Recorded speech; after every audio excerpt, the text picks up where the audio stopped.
margin. But when it comes to player contracts, they pale in comparison to the fat payouts NBA and MLB players receive. But just because the NFL isn't handing out salaries north of $100 million every day doesn't mean there haven't been some truly awful contracts. And for these 5 players, that's exactly what happened. These teams thought they were making the right move, but instead, they turned out to be some of the worst contracts in NFL history. Dante Culpepper. When the Minnesota Vikings signed Dante Culpepper to a 10-year contract extension worth $102 million in 2003, it made sense. He just came off a season where he threw for over 4,000 yards and 39 touchdowns, which solidified that a giant payday was coming his way. Unfortunately for Minnesota, that's as good as it ever got for Culpepper. In his first season after signing the extension, Culpepper threw 8 interceptions in just the first 2 games of the year. That season was further derailed by an ACL tear in Week 7, and after backup QB Brad Johnson performed well enough to be considered the starter going forward, Culpepper forced a trade out of Minnesota. That trade landed him in Miami, where he only lasted 1 season. And despite playing 4 more years with several teams after Minnesota, he slipped into irrelevance and was altogether forgotten. Michael Vick. The Atlanta Falcons wanted to ensure that Michael Vick would be a Falcon for life with their Godfather-like 10-year, $140 million deal they offered him after the 2004 season. Only problem? Vick only played 2 years of that colossal contract because he was sentenced to 23 months in prison for his involvement in an illegal dogfighting ring. Vick was suspended from the league for 2 years, but the Falcons still had to pay him $35 million. It was bad enough that Vick never came close to living up to that 10-year deal for the Falcons, but to make matters worse, he received another $100 million plus deal post-dogfighting scandal. The Philadelphia Eagles took a gamble on the former Pro Bowler, inking a 6-year deal, but Vick never completed a full season in Philly due to injuries. And after the 2013 season, both sides came to an agreement to restructure his deal, making him a free agent before his contract was up. Vick spent 2 more years in the league before his career ended in 2015. Javon Walker. The Oakland Raiders thought Javon Walker could... With our NFL insider, Matt Verderam, my name is Mark Carman. This is the AFC Championship game. Verderam, there's a rumor on the street that you're a Chiefs fan, and you have a lot vested on this football game, and your life's going to be over if they lose to the Tennessee Titans. Can you verify? It's an ugly rumor. There's some truth to the rumor. I think it's a full truth. Would not be a full truth? I did grow up a Kansas City Chief fan. When I write and I report, I separate it. But during the game, there'll definitely be some emotion involved. How could there not be? Like Skip Bayless loves the Dallas Cowboys. That's your favorite guy. Listen, you love the Kansas City Chiefs. Everybody gets into this business because they love sports. Right. Right. Some deny that. Which is bull. Everybody now. Some people say to cover the sport, you've got to totally separate yourself, and I believe that. I believe that when you write, and I believe that if you're reporting on something, you have to, because you got to be honest, you got to be as fair and unbiased as you possibly can be. But when I'm watching a game, come on now. I mean that's if you want, I'll sing the Super Bowl Shuffle for you right now. I'm good, but I'm glad you have that kind of pride. I mean, it's sad that I got to go back to '85 to celebrate the Chicago Bears, but I'd be happy to do it. Well, my father's back home right now, hoping the Chiefs get to the Super Bowl for the first time since the moon landing. So, we'll see what happens. But yeah, it's been a long time. But the Titans are going to be tough. They're not going to be a rollover. The Titans are a good football team. So, Tennessee Titans fans, we are here for you as well, and we're here for Derrick Henry.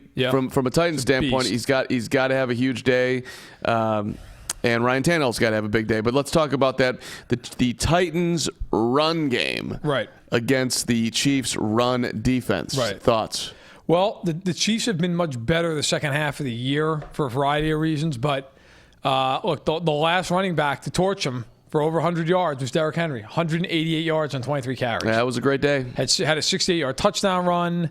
Really had a nice game. Now, the Chiefs, it'll look a little bit different up front. They do have Chris Jones back this week. We'll see how many snaps he can play. They also have Mike Pennell, who is a name that most people will say, who is Mike Pennell? Who the hell is Mike Pennell? Mike Pennell has probably been their best run stuffer all year long, and he did not play the first time against Titan. Now, I'm not saying that's going to be the difference between 188 yards and 70. It's not. I think Henry will have a big day on the ground. But I think the more important thing for Henry is not how many yards he gets, but the fact that he's giving them an opportunity to run play action. That is going to be, if they beat the Chiefs, it's going to be because they were able to play action, deep ball. They're not going to win this game because Henry runs for 150 yards. They're going to win it because of what they can do off of Henry's running of the football. Well, and you're mentioning the November 10th matchup with the Chiefs and the Titans, which Tennessee won at home 35-32, Correct. And that brought the Titans to 5-5. The Chiefs were 6-4 at that point. Obviously, neither team looked like they do now. Right. It's a huge. Both are much better. But you look at Tannehill in that game. He didn't have to do a whole lot. He threw it only 19 times. Well, and that was, if you go back and look, I actually watched that game to get ready for this week. It was a weird game. The Chiefs attempted 6 field goals. They had a touchdown wiped off the board via penalty. They didn't have to take on the play. It cost them. They had a field goal blocked at the end that would have tied it, sent it overtime. They had another field goal attempt where they didn't know the snap count, and the ball ended up going through the holder's hands. You had to throw it away. Would have made it an 8-point game with 2 minutes to go. So you have that. You also have that as well. Excuse me. It's okay. So there was some weirdness. The Chiefs fumbled the ball. The Titans returned for a touchdown in that game. And that's kind of leading into perfectly how I feel about this game. The Chiefs, if they don't turn the ball over in this game, and they protect Mahomes, I think Tennessee's very hard-pressed to beat them. Can we talk about the tail that comes out of the helmet of Derrick Henry? It's no joke. What is that thing? It's his hair. Does he unravel it when he showers? I don't mean to take us off, but they're showing it on the screen. I'm just watching it here. The man is not to be look at that thing. With. He's a great player. I don't know. But no, what I do know is, if the Chiefs are going to win, it's going to be because the Chiefs don't make mistakes. They protect Mahomes. Look, the one thing in this game I think is without argument, I know some fans I'm sure will argue with me just because it's Twitter and it's 2020, but if the Chiefs give Mahomes time, he's going to find people open. And that's not a knock on Tennessee. That's just in general. I mean, they are so dynamic. The guys are going to get open. So if you're Tennessee, you've got to get pressure. On the flip side of that, I don't think Kansas City cares all that much how many yards Henry rushes for. I think they do care about keeping their eyes where they need to keep their eyes and not giving up a 60-yard touchdown pass like Baltimore did last week in the second drive of the game. Yeah, look, I am with you, Matt Verderam. The Chiefs are. Patrick Mahomes is going to have a ton of success if he has time. The Titans got to get pressure. That's the case in any NFL football game for the most part, even more so when you have the reigning MVP dropping back to pass. Last week against the Texans, which was just a preposterous game. Right. And one of the weirdest games you'll ever watch. Well, right. And Bill O'Brien, I'm not putting it on you, but the whole didn't help. Going for it on 4th down in your own territory when you're winning the football game was one of the more bizarre calls in the history of professional sports. Let's go that far. But what was incredible to me is that you knew on any possession when the Chiefs absolutely had to have a completion, they were going to throw the ball to Travis Kelce, and they just couldn't cover him. Could not. And I'm like, what do you? And it was double coverage, triple coverage at times. Still couldn't cover the guy. Well, and that's the Titans got to do that. It is. But see, to me though, that's the conundrum. If you're any team playing Kansas City, is you have Travis Kelce and you have Tyreek Hill, and most teams, you're going to double one of them. You have to double one of them. Most teams will tell you, look, we have to double Hill because on any given play, if you don't double him, the Chiefs are not afraid to throw up top. It could be a 75-yard touchdown in the blink of an eye. The flip side of that, though, is if you double Hill and you allow Kelce to eat, he's just going to kill you underneath the entire game. So, the Titans will see what they do. When they played each other last time, they doubled Kelce. And they somewhat took him out of the game, but Hill went for like 160 yards and a couple of touchdowns. So it's just very, very hard. You have to pick your poison. Look, this game, if you want to kind of get into the nitty-gritty, this game in a lot of ways is going to come down to the red zone. If the game's tight, it'll come because Tennessee's red zone defense this year, 31st in the league. They have got to stop the Chiefs. If the Chiefs go down and score touchdowns on all these drives, forget about it. They'll beat anybody in football. The flip side is Tennessee is historically great offensively in the red zone. Since Tannehill became the starter, they're at 87%. That's almost impossible. I mean, if you're at 60%, 65%, you feel pretty good. 87%, they've not attempted a field goal since week 15. So if they can keep that going, all you need is maybe 4 good drives, 28 points. You got a shot to win.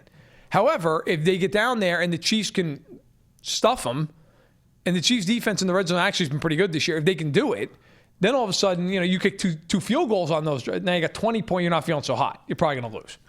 18 degrees in Kansas City, Matt Verderem. Does weather have a factor in this game? I don't think so.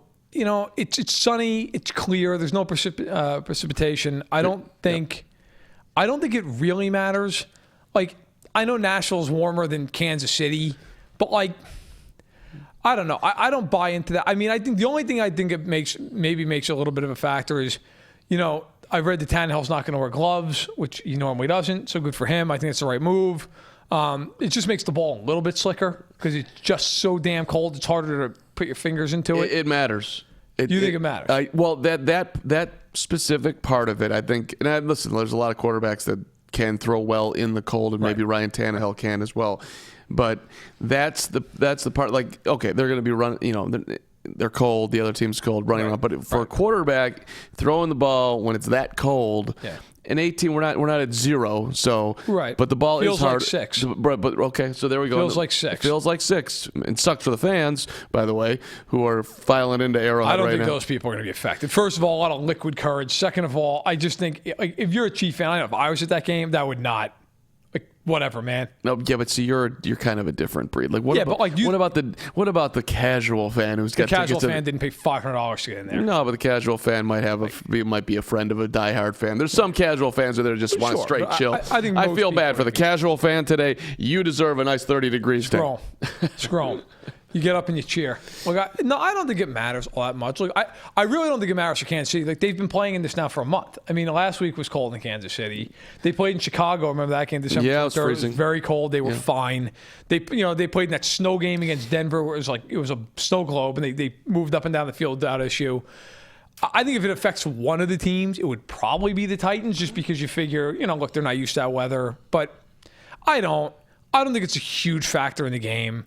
I just think you're so focused on what you're doing. Who's got the most to gain today? Like, let's say Tannehill just has an absolutely enormous game, and he's all of a sudden in the Super Bowl. Ryan Tannehill, we'd be a long way away from Miami Dolphin Ryan Tannehill at that point. Yeah. We already are. Yeah, no, probably him. I mean, he's an impending free agent, right? I mean, I don't think you're going to have a huge, there's not a ton to gain from the Kansas City side. I mean, look, there is. Andy Reid's got a lot to gain today. I was about to say, there is, if you're Andy Reid, there's a ton to gain. And if you're Patrick Mahomes legacy-wise, you never have to worry about being the guy who's the greatest quarterback to never get to a Super Bowl.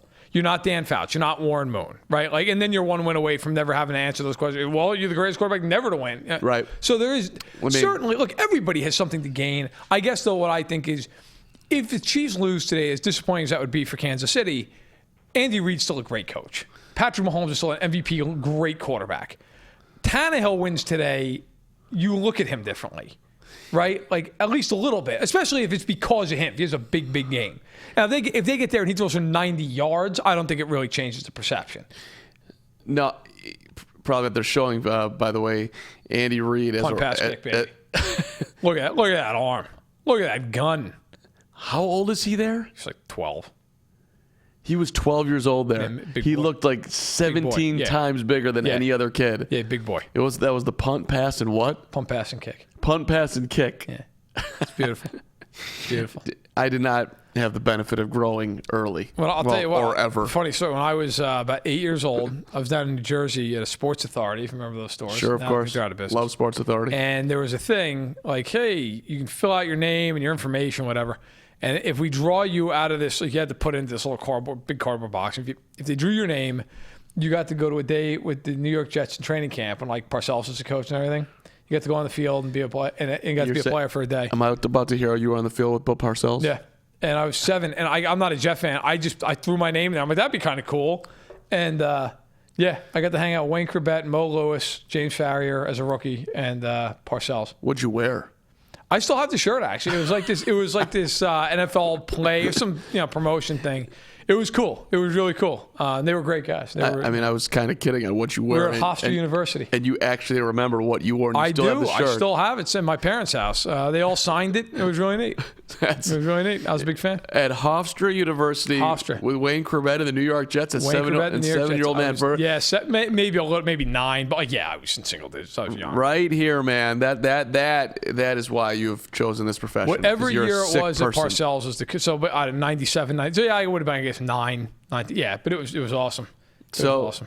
All right, let's talk a little bit more about. Well, I was going to go back to Andy Reid and his punt, pass, and kick, and specifically, this is the 7th time that he's playing in a conference championship game. He's gone to 1 Super Bowl. That was 2004 with Philly, and they ended up losing to the Patriots. Right. But do you make anything out of his championship game record? Because if you're looking for reasons to stress Kansas City right now, 7-point favorite.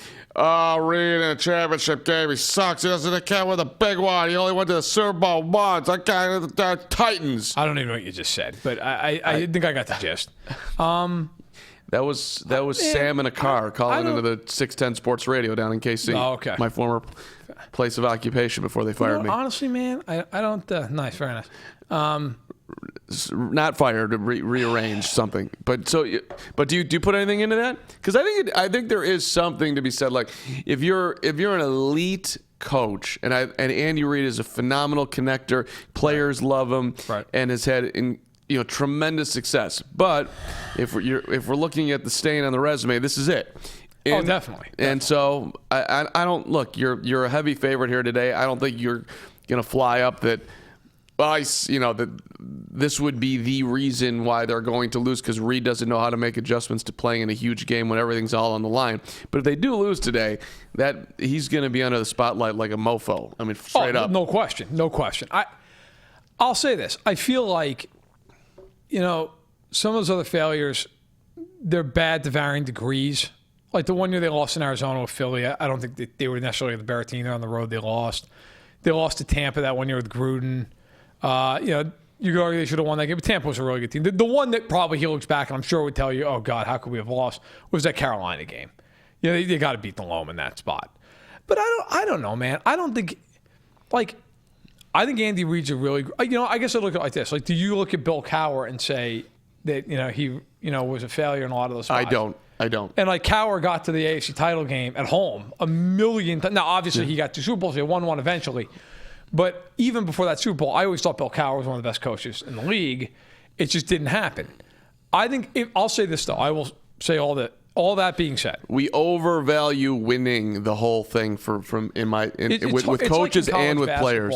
These teams. It's they never won a championship. Well, how many Final Fours you get to? You got the 7 Final Fours. Only he's a damn good coach, right? Yeah. Patrick Ewing never won a title. Well, right. Yeah, pretty good player. Was Charles Barkley a good basketball player? Was Dan Marino a good quarterback? Right. I'll say this though. I think and this is not a knock on Tennessee, because I think Tennessee's a good team. I think they're capable of winning this game. If Kansas City loses today to Tennessee, that is the worst loss of his career. Because of how good the quarterback is. They are relatively healthy. What would be number 2? Probably losing to Carolina. Okay. The reason I put this as worse is the Chiefs are just so talented this year, and everything lined up for them. The Ravens lost. The Pats lost. They had that miracle Week 17 thing to get to the second spot. They're down 24-0. They come all the way back and win that game. If you go out and piss down your leg at home in this game, it's nothing against Tennessee. Tennessee's fine, but they're not as good as Kansas City. Let's just be straight up. If you talk to anyone who covers the NFL and said it's on your life who's winning, they would all take Kansas City. Oh, no question. So if you... Even Mike Vrabel. Yeah, probably. So look, but my point is, this is a game if you're Reid. This is the kind of game if you lose, you wake up in a cold sweat 10 years from now thinking about, how did we lose that game? The Pats game last year, as bad as it was, D Ford, the whole thing, you lost to the Patriots. It was Mahomes' first year, as a starter. You are haunted by it, but it's a little different. They weren't expected to go that far. They had this crazy year. The defense was a civil year long. You knew at some point it was coming, and it did. If they lose this game, I think this is a game he has a much harder time ever forgetting about. because you have to win this game if you're Andy Reid. They get to the Super Bowl, they lose to the Niners, they lose to the Packers. It's disappointing. But those are really good teams. Those are teams. Rodgers is a Hall of Fame quarterback. The Niners are loaded with talent. I think they're the best all-around team in the league. If you lose to the Titans at home, while they're a good team, they're not as good as Kansas City. That would be, for Andy Reid, that would be crushing. And I don't think there's any way around that. Can we talk about the worst Kansas City Chiefs playoff loss for you? Oh God, you have so much time. I mean, you have a lot of time. Do you go Titans or do you go Colts? Colts. Me personally, yeah. I'm going to surprise you. It's neither one. Because when they lost both those games, I never thought that either one of those teams had any shot at going to the Super Bowl. Okay. The worst one for me was 97 when they lost to Denver. Because I felt like if they won that game, they were going to get Cordell Stewart and the Steelers. Okay. And I thought they would beat them. Also, the loss 2 years prior to that, when they lost to the Colts in 95 with Lynn Elliott, that was incredible. It's the only time I've ever seen my father cry during a game, ever, to this day. Had to call in sick the next day at work. Couldn't even go in. But I was still 7 years old. You kind of, as a kid, you have this belief like, well, my guy, they'll get back next year. When they lost that game when I was 9 with Elway, I remember distinctly thinking, like, they're going to screw me. Like, this is how this is going to go, isn't it? Like, they're just always going to do this.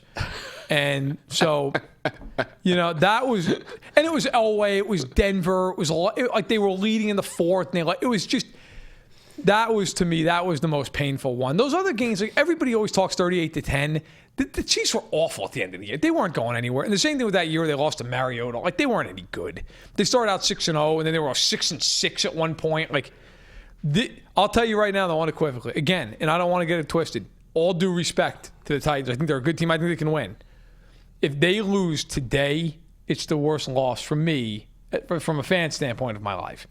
Because they're the superior team. They're at home. They're very healthy. And right now, everything's gone their way. Right now, they are the favorite to win the Super Bowl. Right. That is the reality of your situation here. Vegas likes the Chiefs to win.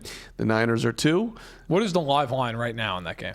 Yeah, in the live line, let me get the Action Network pulled up here. Our friends at the Action Network. He who gambles is amazing. I'm just curious with the. Yeah, no. Because all week it was 7.5, then dropped to 7 midweek, and then it just stayed there. Chiefs are the consensus is a 7-point favorite. Okay. So you can find 7.5 if you want to. FanDuel's got them at 7.5. Okay. And then Packers and 49ers is an 8-point spread all over, and you can find 7.5 as well. Gotcha. So gotcha. I'm assuming that would you be more surprised by Green Bay winning or by the Titans winning before you get out of here, Verderam? That's tough. For me, it's a no-brainer. I'll answer my own question, then you can get in there. Like, I will bet on Aaron Rodgers to play big today and do it against San Francisco. I have no trouble putting some money on one of the greatest quarterbacks of all time. Right. That's my hesitation because I think you're right. I agree with you. I think let's put it this way. I think the Niners are demonstrably better than the Packers. But Rodgers is the reason I would be very hesitant to put any money on the Niners to cover that 8 points. Right. But the Titans, give them. Hey, look, you go and you beat New England. Whatever you want to say about New England. I guess because of the quarterback, I'd have to say I'd be more surprised if Green Bay got blown out. Okay. Because the one thing I will say, if this game goes a particular way for the Titans, where they get down early in this game by like 14 points, it has the potential of going sideways. Whereas the Packers have that, they could still come back because of the quarterback. So. Look, let's bring in John Bueller. Let's get him in here. Last question for you. More impressed by the Titans win over the Patriots or over the Ravens? The Ravens, not even close. I thought they were better than the Patriots going into the game. All right. Here, Matt Verderam going to watch the game. We may hear some level of streaming. Good luck to you, Matt, as we bring in my friend, my colleague, my hero, John Bueller, a.k.a. at Bueller118, right? Yes, that is correct, Carm. At BUHLER 118 on your Twitter. John Bueller, NFL expert and FanSided contributor / what's your title again? Staff writer. Staff writer, right. There we go. I know you just got a recent promotion, John. Congratulations. Thanks. It's been fun covering both college and pro football throughout the entire season. I'm from Atlanta, so I just love both But this is Tyreek Hill just did the leg lift, took a little pee, and ran out onto the field. Just gotta channel some Ole Miss, I guess. And you got Travis Kelce shooting the bow. Oh man, Pat Mahomes. God, he's gonna have an awesome day today. I can just feel it. Look at the excitement coming out, man. That is some serious aliveness right there. Go, Patrick Mahomes. Give that high five to KC Wolf. Isn't that weird, by the way? You're a professional athlete and you're high-fiving a mascot. Like, I'd be like, get out of here, dude. That is kind of weird. It's like, oh, I guess this is happening right now. I'm on your team, man. And it's like it's a wolf, you know. Like, I obviously you can't do a chief, but like, you know, it's a wolf, you know. I would just be very tempted to punch the wolf in the face, even though I know he's on my own team. You know, it'd be like if you go out there and there's like a bear mascot, do you give him like a hug or something? You know, is it like some sort of like Viking dude? I'll give a high five. I'll give a high five. I spend a lot of time with Willie the Wildcat over at Northwestern. Oh yeah, Willie the Wildcat. And I always give Willie a five. You know the Craig Sager, R.I.P. He was Willie the Wildcat. We've had some very famous people be Willie the Wildcat. Yeah, Craig Sager. Sager's a very big from where I'm from. From like Turner in Atlanta. Like his kids went to my high school, so it was really sad when he passed. But he did a phenomenal job with Turner and stuff. And great sport coach / suits. All right, let's go. Let's get John Bueller's key to victory for both Kansas City Chiefs and the Tennessee Titans. Well, if Kansas City's going to win, they're going to need a phenomenal game out of Patrick Mahomes. I think You think they really need a phenomenal game? Wouldn't average suffice? No, because I anticipate that this game will be closer than we'd probably expect. I know it's like a 7-point game. I would be shocked if Tennessee won by more than like 2 scores here. So I think Pat Mahomes needs to play like he did against Houston because that's the X factor because Tennessee's a really good football team. Okay, so along those lines, how did the Titans win? The Titans win by winning the turnover battle, and they control, the clock by running the ball with their best player, Derrick Henry. I think that they've got players on defense that can potentially keep the Chiefs' passing game in check to some degree. I think they're going to have a hard time keeping Travis Kelce down because he's such a tremendous mismatch. But Tennessee's just got to come out there early and just set the tone. If they do play the way that they did against Baltimore, they got a real shot at going to the Super Bowl. I mean, I'm picking Kansas City to win here, but if Tennessee, I feel like Tennessee is more likely to advance than Green Bay today. I'm working very hard here to get my ear. It's cool, man. You got to get right. Well, I want to hear what they're saying so I can relay to you. But all these stats on the old TV. Chiefs haven't been to the Super Bowl since '69. Like none of that matters, man. It's totally irrelevant. Yeah, I know. I get that. The history is the history, and it's worth bringing up. But Mandy Reid is 1-5 in NFC Championship games. Doesn't matter. Irrelevant. It all changes today. Go make it happen. There is a ton of pressure on him today. He has to get it done. He absolutely there is, but has to get it done. you're coming into. Look, there's gonna be nerves because it's the AFC Championship game and the Super Bowl and going to the Super Bowl's on the line. But if I'm Andy Reid right now, I'm like, this is sweet. I'm walking into Arrowhead with a tremendous amount of support. I've got the better quarterback. I've got the better offense. We got to contain Derrick Henry and not let Ryan Tannehill have a borderline miracle performance to beat us. I'm feeling pretty confident if I'm Kansas City right now. If I'm Andy Reid, I'm not worried about how I've done in championship games with the Eagles and or the Chiefs.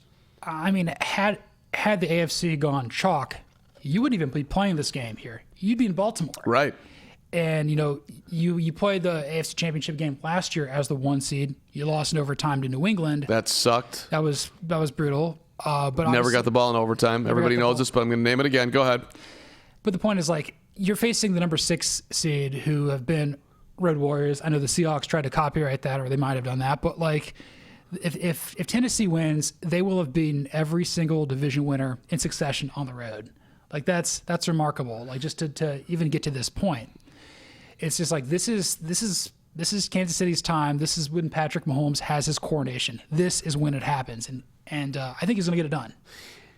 Well, we're about to get her kicked off here as we'll take you through the football game, and we're here all day combined tonight with the Packers and the Niners coming up after this one. So we're just gonna get to know each other. Let's have a day.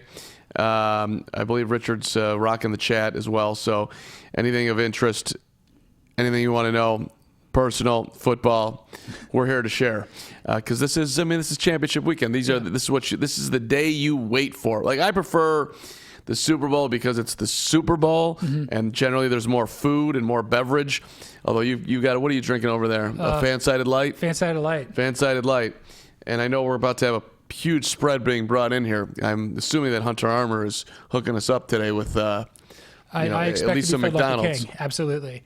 But this, like you're saying, this is championship weekend. I mean, I think in our lifetimes we've seen our favorite teams go to the Super Bowl twice. You've had the 85 Bears and the 06 Bears, and I had the 98 Falcons, the 2016 Falcons. How the hell did they lose that game? Alex Mack got a broken leg. And when your center has a broken leg, that's kind of what happens. But it's a brutal loss. It is just brutal. I mean, whatever may happen today, if the Chiefs were to lose here, it will not be worse than what I went through 3 years ago. But any sort of what are your best memories from like championship weekend as like a Bears fan? Do you have anything in mind? Oh, it's 100% Wilbur Marshall picking up the fumble against the Rams and running it in with the snow coming down at Soldier Field.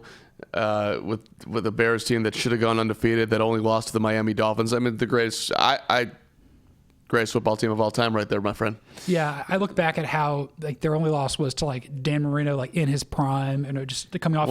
And the team was drunk. They went down to Miami and had a. Yeah, that is a fact. That is a factor too. But shouldn't have lost the game. Hurts the legacy of the team, but that was their one loss. But like you went into Super Bowl, I think it was like Super Bowl 20, if I'm mistaken. Yep. And you went in there and like you just destroyed the Patriots. I think that was like the most lopsided game I can remember. I was a young 12-year-old Mark Harmon, John Bueller, and I remember right before the game thinking, there is just absolutely freaking no way they lose this game.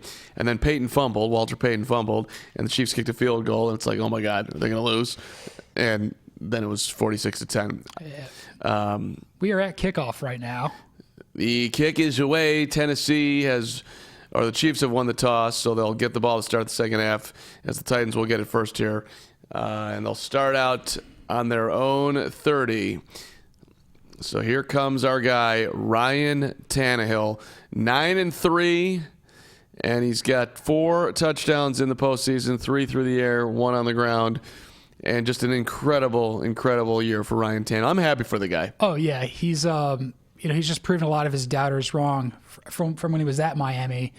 He hasn't had to be the leader of this offense, but he's played very well off of Derrick Henry. And man, that'd be amazing if he gets to go play a Super Bowl in his former team's stadium the year after they let him go. That is crazy. I'm sure when he landed in Tennessee, it was the thing, it wouldn't be great to go back to Miami and play in the Super Bowl in front of the people that, at least some of them were booing me. Derrick Henry gets the carry here, picks up a couple. That's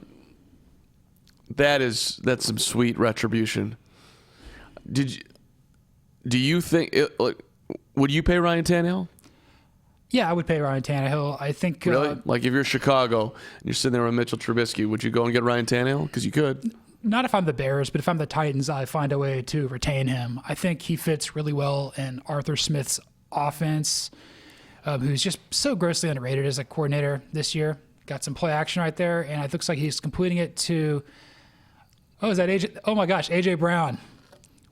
A.J. Brown inside the Chiefs' 30. The Titans, after one run and one pass, are in field goal range here. Let's see how he got so open. I mean, that was just a square in, nothing. No, just good play design. But yeah, if I'm the Titans, I want to bring Ryan Tannehill back because Mariota's gone. Mariota will go somewhere else. He might be a Bear, too. He might be a Bear, even though you moved on from Helfrich. I think that's still a possibility. Yeah. It'll be interesting to see what the Bears do with their quarterback situation. All right, 1st and 10 at the 29. If I'm Ryan Tannehill, I don't want to go anywhere. I'm very comfortable in Kansas City. I mean, in Tennessee. I mean, I'd be very comfortable in Kansas City too. I mean, just with all those weapons that Mahomes has. Absolutely. Run for nothing here. I'll call it a yard. 2nd and 9. This would be, I would say, enormous for the Titans if they can actually get in the end zone on their opening drive. Yeah, you want a touchdown here. You want to kind of take a sliver of early momentum. A field goal would be nice, but you want a touchdown. Tannehill throwing, completing, 1st down and more, inside the 20, inside the 15. To Corey Davis for 1st down. Titans have some receivers. He was a number 5 overall pick out of Western Michigan, and A.J. Brown's had a phenomenal rookie year out of Ole Miss. No question. Tennessee is totally snuck up by the NFL. Mm-hmm. Everybody knew that Derrick Henry was a beast, but to the level that he's played this year was unexpected. Ryan Tannehill was obviously not expected. The way the Titans have built their team has been impressive. Mm-hmm. And give credit to Mike Vrabel, right? Yeah, I wrote a post about him saying that, he's different from other Belichick disciples. I mean, he played for him for years, but he's not he never coached under him. He's kind of more of like the Bill O'Brien and Urban Meyer tree, and he's really proving to be a very strong coach for Tennessee. I really like what he's building right now. 2nd and 6 for the Titans, and Tennessee. Early going here is getting a lot of time, John Bueller. They are protecting Ryan Tannehill well, who just threw that ball away. Yeah, almost picked off by Tyrann Mathieu. That was some miscommunication. I'm not exactly sure what was going on there, but that was not what Tennessee wanted. No. 3rd and 6. Just underway here, as you can see in the first quarter. This man right here is John Bueller.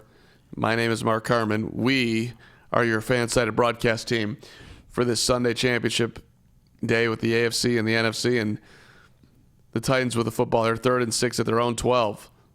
To the end zone, John Bueller. Pressure. Just going to throw it away. Yeah, it's going to be. Yeah, just throw it away. Give yourself an opportunity for a field goal. They got good pressure there by the Chiefs. I really wanted a touchdown. I think we all kind of did, except for Verram in there. Wonder how he's doing. This is the first time that Tennessee has had to kick a field goal in a month. Really? Yeah. It's been touchdown city for Ryan Tannehill and company. So we'll see what you got here for Greg Joseph. 49 days since they've made one. That's unbelievable. Because they played a ton of I completely forgot who the kicker was. 30-yarder here. And it's up and good. All right. 3-0 Tennessee. Thank you. 3-0 Titans. I'm glad to see him put it right through the middle of the uprights, because this is not an easy place to kick field goals. I know we saw last week with Kaimi Fairbairn try a 51-yarder. It was the only time anybody had attempted a 50-yarder in Arrowhead in the playoffs. And it was it's just frozen. It's like kicking a rock. That must have hurt. Probably broke a toe in the process. That's where you just got to get some toughness, some serious toughness. All right, 3-0 Kansas City is trailing the Tennessee Titans. The Chiefs will get the ball here as Tennessee scores on their first possession. We'll see what Patrick Mahomes does. What's the coldest football game you've ever been to? Let's see. Well, I've been to a game where it was I'm from Georgia, so I went to a game. I think I was a freshman at UGA, and it was clean old fashioned hay. 62 degrees. No, it was 38 and rainy. Whoa, 38. It was in Georgia. Yeah, it was rainy. It was miserable. In Georgia, lost to Tech. Yeah. And you stepped it up. Well, I went. Sort of. I went out there in a coat or something, but I played lacrosse games where it's really cold. I played in below 30 degrees. You've played? Yeah. You were a lacrosse player? Yeah, I played lacrosse in high school for a year or so. I remember playing it was 24 degrees. I did not know that you had the lacrosse on your resume, John Bueller. I wasn't very good. But, this is a great way to fill a commercial break with your lacrosse career. I didn't know you had that. Yeah, I did like the face-offs, and I've tried playing. I was terrible. I was not good. Yeah, I've never played lacrosse, so you don't have to apologize for anything. You were better than me, sir. Yeah, well. No, my hoop game was sweet. I'm sure you're a better basketball player than me. Oh, there's no question. I was an amazing basketball player. Describe yourself besides using Michael Jordan comparisons. Think about, I would go within today's game, perhaps. Let's go old school. Think Allen Iverson. Think Kevin Johnson. Think Rusty LaRue. Give me the end of the bench. Okay. A little bit of bounce. Point guard who could score. I like how you went like high, mid, and low. At the very least, I'm Rusty LaRue. I'm probably KJ. But if I really want to believe in myself, I'm AI today. I was Thabo Cephalosha. That's what I was. So you could guard and couldn't shoot? I don't see. I could guard. I couldn't dribble. I couldn't really shoot. If you go like power forward stuff, maybe Zebo. I couldn't really jump. Yeah, I don't see you. I see you as a great baseball player. I was pretty good, but that was probably the best sport I had. But kickoff goes to Kansas City, taken at the 10, trying to get outside, and it will be pushed out shy of the 20. Hardman with some words for the Titans special teams. He's going to make a play today. Like he's going to have like a huge touchdown. I can feel it. I can just feel like Mahomes will just air one out to him for like 50 yards. I feel like he's the guy that can really take advantage of the Titans secondary because they're going to go after Hill. They're going to try to keep Kelsey, but like maybe he's the guy that exploits some busted coverage or something. Patrick Mahomes has not thrown an interception in a playoff game. 107 attempts. That's pretty impressive. I don't think he ever will. You think he's never going to throw a pick? Until I see it, I don't think it's happening. Okay. We'll see what happens. He rolls and picks up a couple of yards on first down. I'm going to go out on a limb and say he throws a pick today while we're talking. Okay. That's coming from you and not me. But if it happens, I mean, it's going to be intended for Sammy Watkins. It's going to bounce off Watkins' hands, and the Chiefs and the Titans are going to pick it off. Who do you think picks it off? Logan Ryan, Adoree Jackson, Kevin Byard, something like that. Let's go with Kevin.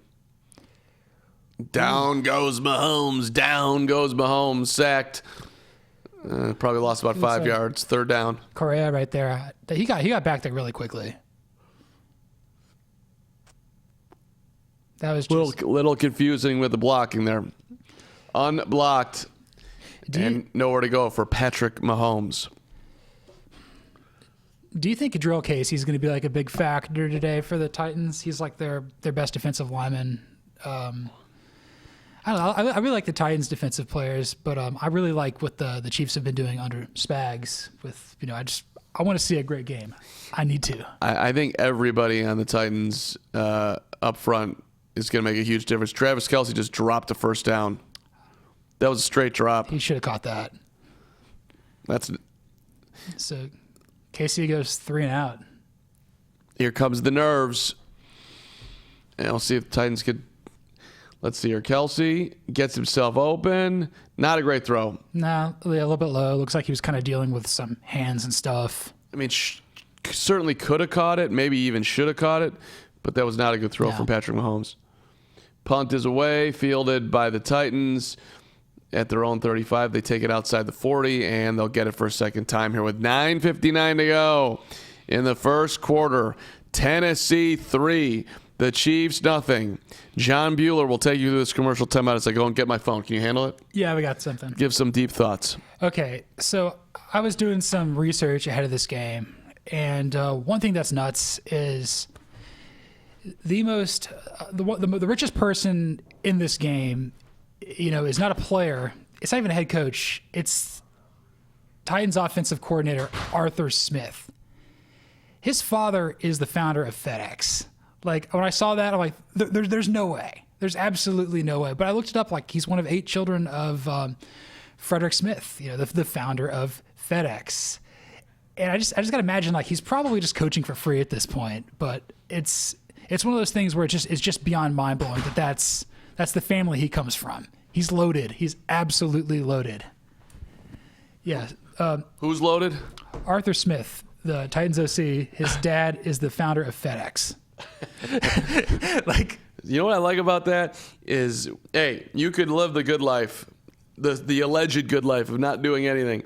But he wanted to actually go in and do something rather than sit on a couch and play golf all day, Bueller. No, I totally agree. You look at this and you say, okay, he grew up, like, he went to private school in Memphis. Okay, I get that.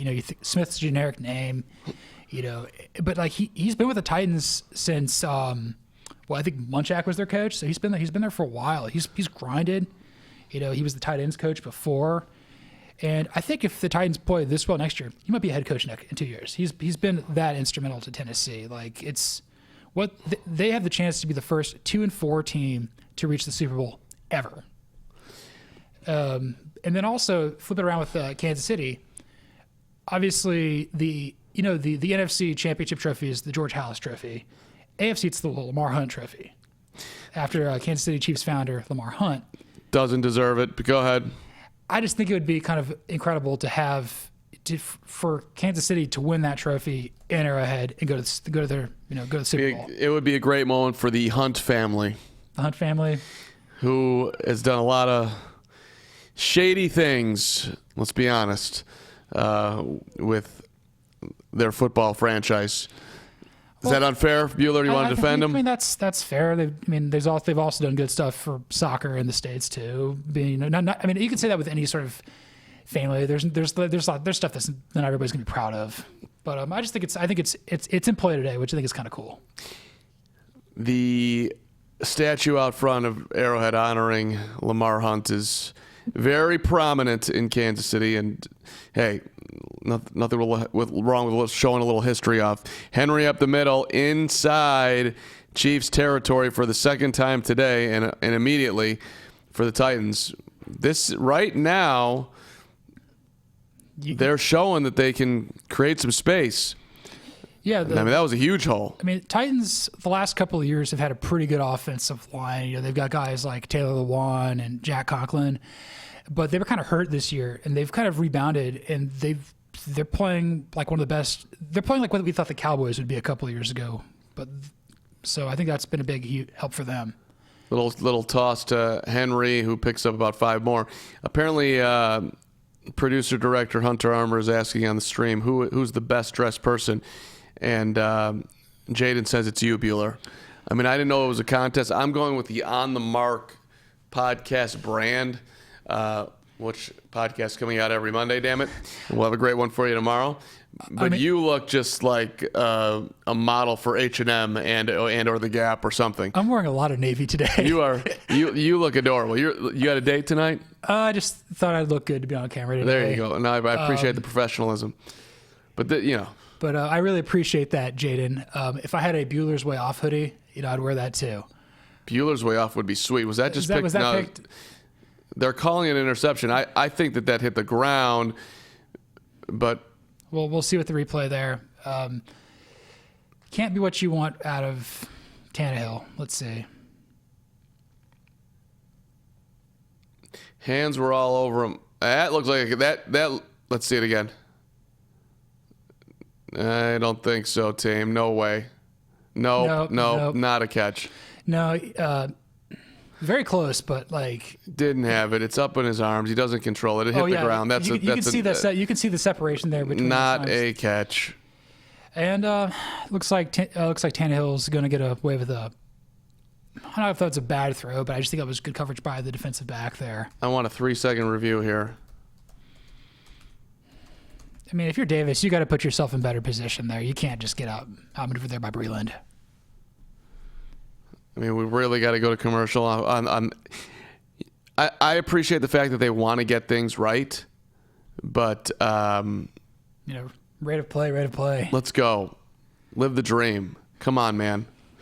No need for long delays in the game of football. This ain't college football. This is pro football. Yeah. Look at my guy Eddie George all over the place with Dr. Pepper. He's an actor now, big time. I know it. Man's getting vulnerable. Belongs in the Hall of Fame. Did you know that Eddie George, it's him and Jim Brown, the most 100-yard games without getting injured, I believe is the stat. I have to look at Eddie was a player, man. He was a tank for the Oilers and Titans. Like, he was like... Played so hard. He played so hard. I would not say, like... I mean, we're watching like a kind of like a younger version of that, you know, in Derrick Henry. Derrick Henry is a little bit more talented, but Eddie George, was faster. He played with so much heart. He played... Yeah. And it was... You look at all those great Titans, Oilers running backs they've had over the years, and let's get some Earl Campbell in here. Earl Campbell, Lorenzo White, Chris Johnson. Yeah. They've had some players, but yeah, I would like to see. Eddie George was phenomenal for about like 4 years there, like 99 to about 03. I'm guessing that we don't have any Houston Oilers fans on the chat right now. No, but if we do, that'd be amazing. Billy White Shoes Johnson. Warren Moon. Bruce Matthews, Mike Munchak. That was the Oilers were a thing, man. Playing the Astrodome. Come on, man. I gotta believe if there are Oilers fans, they're Texans fans now, and they just hate watching this game. Who was the Oilers coach? Jerry Glanville. Didn't he coach the Falcons too? Yeah, he did. He's the guy that called Brett Favre of Mississippi and traded him away. What an idiot. Oops. These things happen. I mean, Brett Favre, his 1 year in Atlanta, just partied the whole time. But Atlanta's not had great coaches over the years. Glanville was entertaining as all hell. Like, he would wear black. He'd leave tickets for Elvis. He was a phenomenal defensive coach. And there's no way that they're gonna this call is getting overturned. They have overturned it finally. So Titans get it back on the 42, the Chiefs 42, 3rd and 5. So just out of field goal range here. Need about, well, just out's a little bit of a stretch, but 10 yards should do it. One more first down specifically. Tannehill. Ooh. Either Kansas City jumped or they were drawn offside, but something looked to me like the Titans jumped.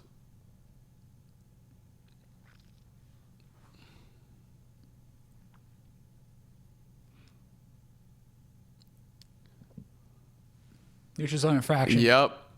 I didn't see the hands there, because like that's got to be brutal. Like, you had a review. If that would have been like a false start on Tennessee, that's kind of unforgivable, because you've had that much time to kind of regroup and everything. You can't be going. That's offsides. What a bad job. What a bad job. Yeah, Chris Jones, he's got to have a big day today for them. That was funny.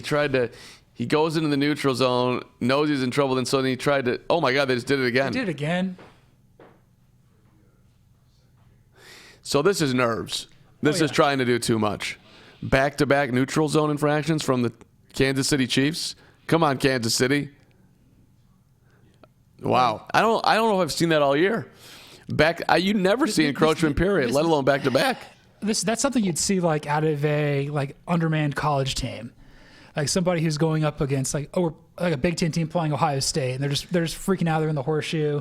I mean, even college you wouldn't see it. That's like high school shit right there. No, it's just back to back. Wow. So now at the 33-yard line, 1st and 5. 1st and 5, and they'll keep it with Henry, who picks up called a yard. Maybe 2. 2nd and 3. You know what they like to say in the business, Bueller? What? I believe you just tweeted something along the same ilk. Get touchdowns. Touchdown good. Touchdown good. Field goal bad. Field goal okay. I don't mean to be like a redundant cliche up here, but sometimes that's the best thing I can think of at that moment. You're never a redundant cliche. You're always brilliant. I'm so brilliant. I couldn't even finish that clause. Okay, it's 3rd and 2. Pickup of 1.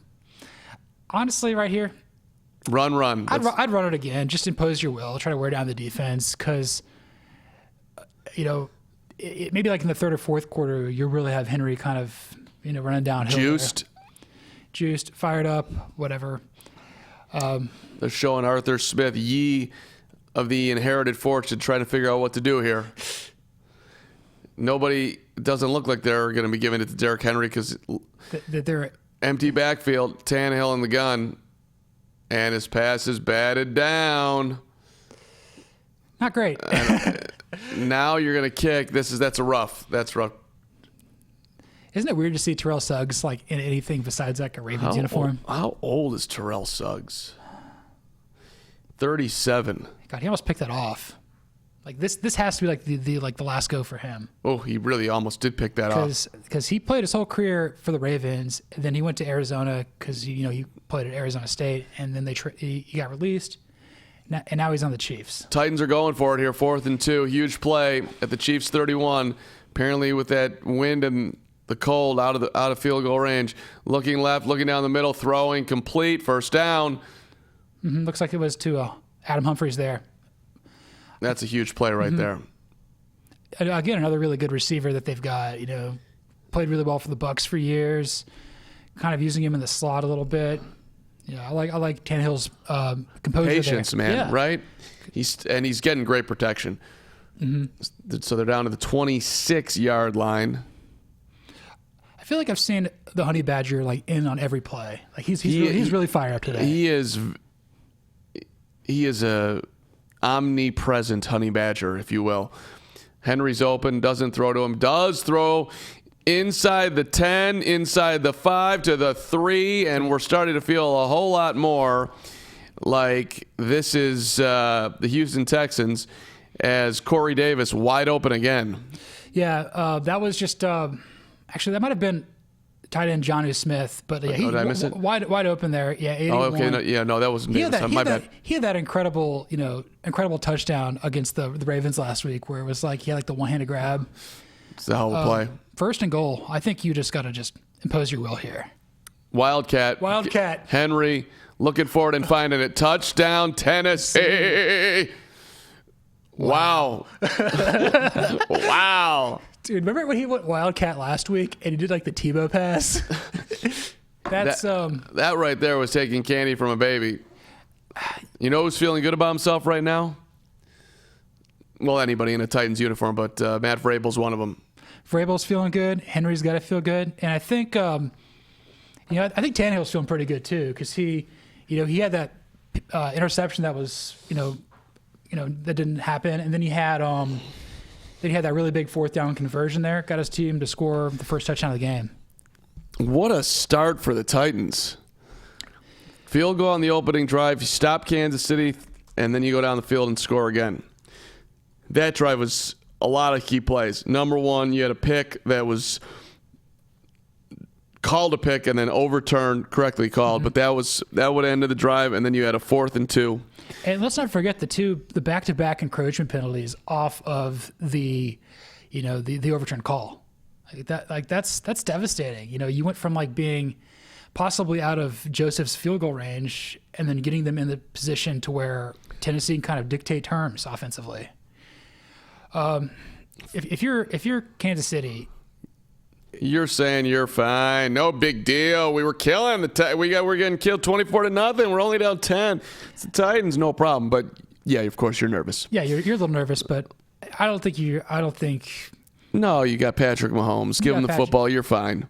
Long game. We're in the first quarter. Hypothetically speaking, how much can Tennessee be down to where like you're like, okay, we're really nervous, like 17, 13? Oh, I mean, look, if I'm a Chiefs fan, I'm nervous right the hell now because that's how I live my life, which is no good. But to answer your question, if you're a rational person, one more touchdown would just about do it. Yeah, 17 I feel like is like the magic number there. But yeah, I'm nervous just naturally. That's just kind of my natural state as a human being. I don't know why, but we need anxiety to live, Bueller. If not, you'd be walking out in the middle of the street and just getting hit by cars. I don't want that. You don't want that. I don't want that either. I want you to be here, my brother. You know what we do want? We want you guys to talk to us in the chat. If you got any questions about anything football, life, anything, we're here. Let's talk. I'm here to go deep. You know what I did last night? What'd you do? I watched the Aaron Hernandez Netflix documentary. Multiple. I felt like it was like 17 different parts there. Have you watched it? You're looking at me like you haven't seen it yet. No, I'm probably going to do that. Next weekend when there's no football on. What football were you watching last night? I just trying to not freeze to death. Get ready for today. Okay.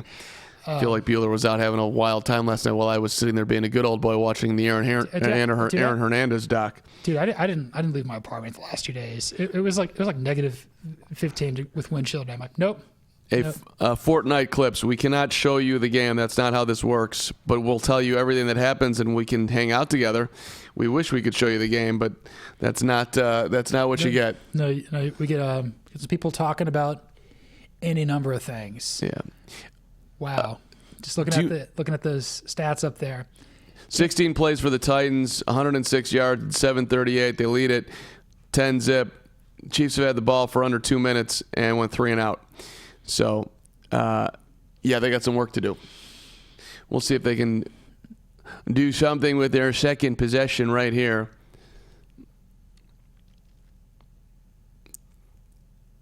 Kickoff is taken outside the 25 to call it the 27. And here comes Patrick Mahomes and company.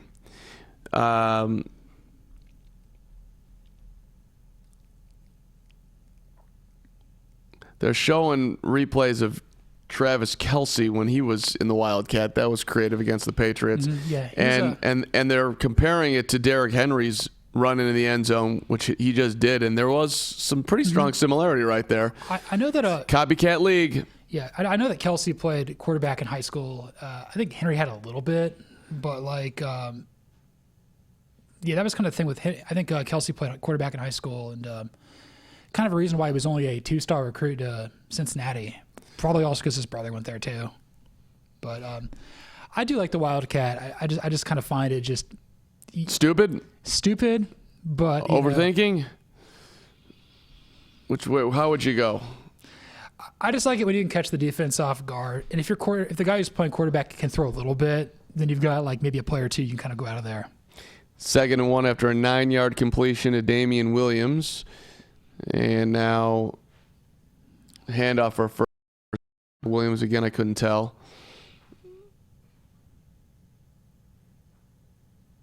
And it was. Mm-hmm. First quarter point differential this season. The Chiefs are minus 31 and the Titans are plus 21. So starting slowly is a thing that Kansas City is used to. It's kind of like Monday morning. Yeah. We're comparing the Chiefs to Monday morning. The standard Monday, man. Who really pops out of bed on a Monday? You know what the case though is, Bueller? Sometimes on Monday you are refreshed from the weekend that you do pop up. It's the Tuesday that's underrated difficult. Mahomes with a wobbler that's going to be caught. That was a hell of a job by Tyreek Hill to come back to the ball. Mm-hmm.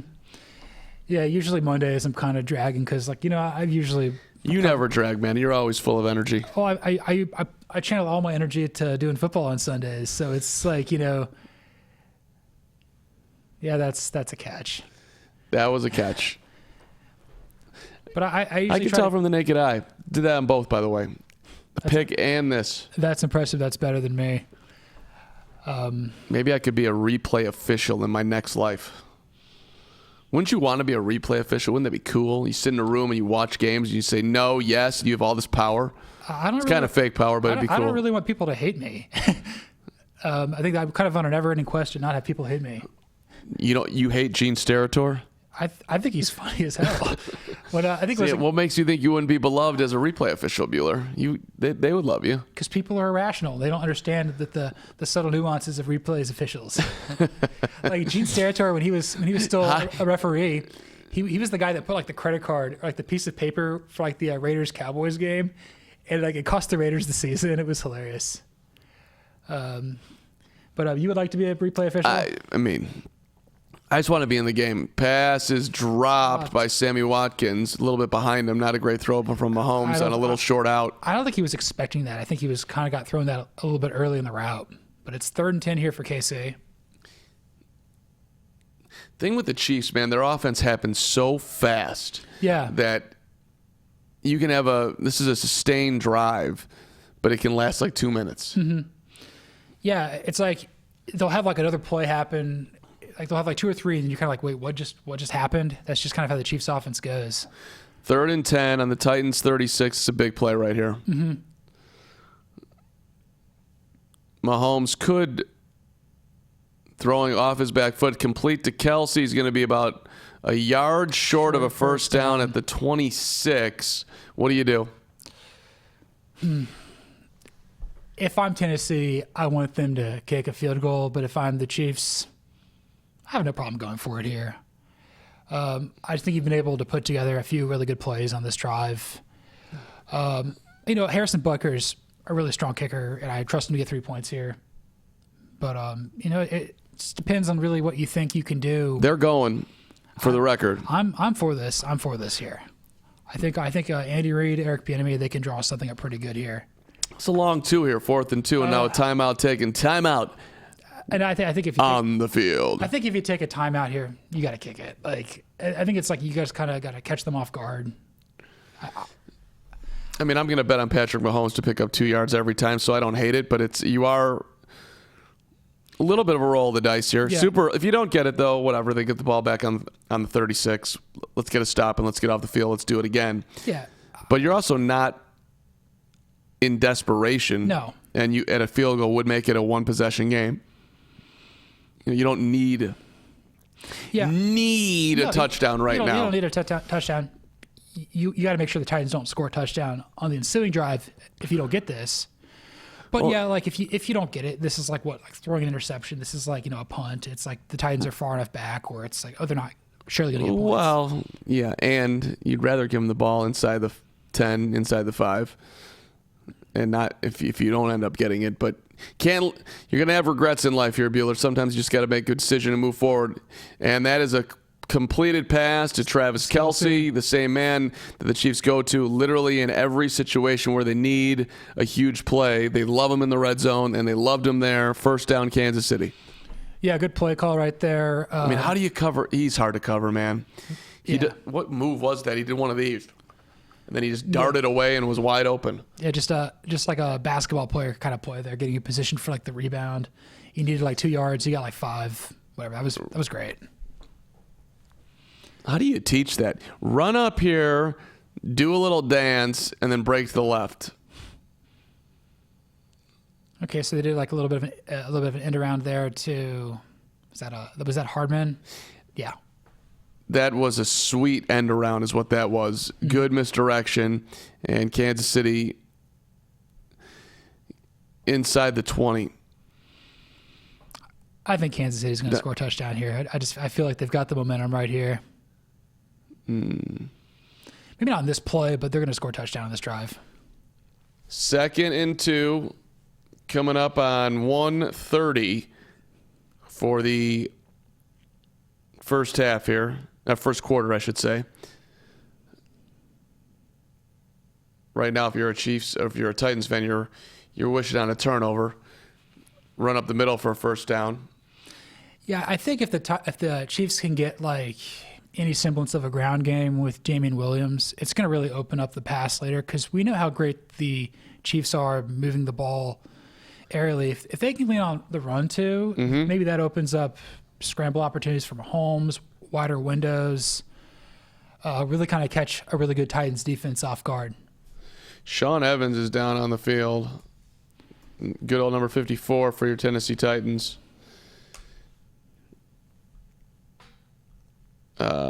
Not the actor Sean Evans. YouTube. Rashawn Evans. Yeah. Yeah. Thank you. I can't spell it, but it's like Rashawn. There we go. I got you. There we go. I was just kind of hoping there wasn't a dash in there. I'm like, I can't spell that right now. No, you're. I remember him in college a little bit, but Were you a good student, Sean? What would you say? What stage of my life? Any stage. Was there ever a point in time where you actually were studious and did well? I mean, K through 12, I was really good. Were you really? Yeah, I had like a 3.9 GPA in high school. And then what happened in college? You discovered marijuana? No, other things? No, that was earlier. But that was earlier? I went to an SEC school, and I was in a fraternity, and I liked to party. Go Dogs? Go Dogs, yeah. And you like to party? Yeah. And plus, like... Bueller likes to party. You don't mind if I play a little tune with that, do you? Depends on what tune it is. Well, it's the He Likes to Party tune. You know what I'm talking about? Din, din, din, din, din, din, din. Okay. He likes to party. So, like, the Six Flags song? The Venga Boys. Okay. You know, it's one of the all-time greats. I don't want to hear an ad. No, so we definitely don't want to hear an ad. That was not my intention. I mean, we can play it. But this one. Are we allowed to play music there, Richard? Not really. This one. I feel like you were out there as a dog doing this. That one. He likes to party.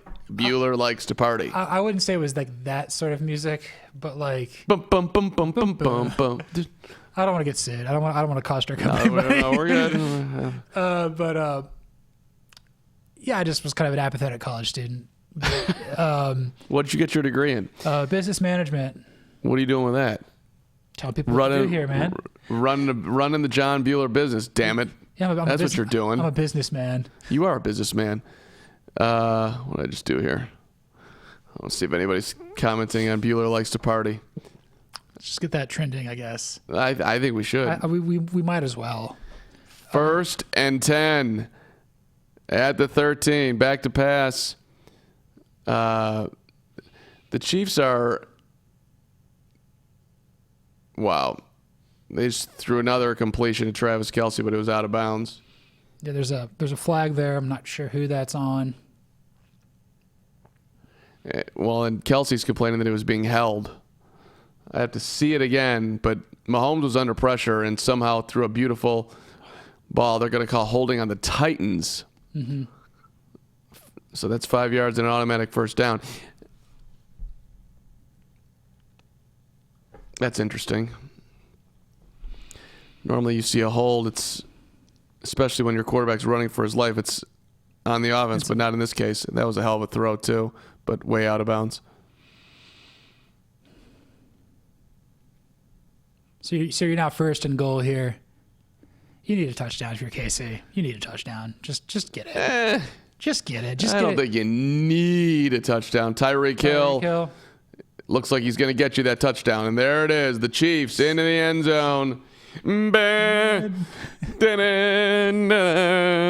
Clark Hunt is hugging people. High-fiving people, hugging people, not smiling.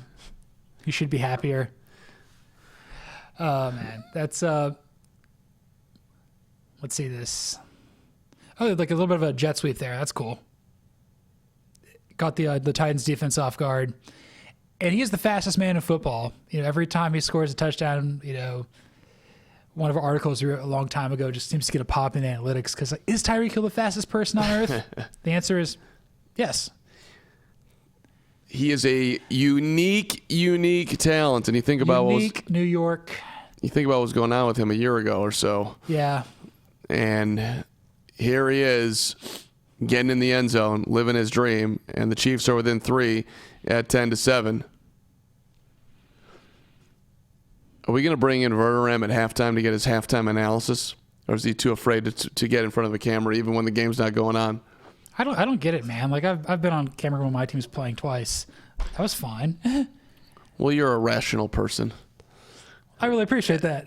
You know, and Matt is too, but you know he doesn't want to.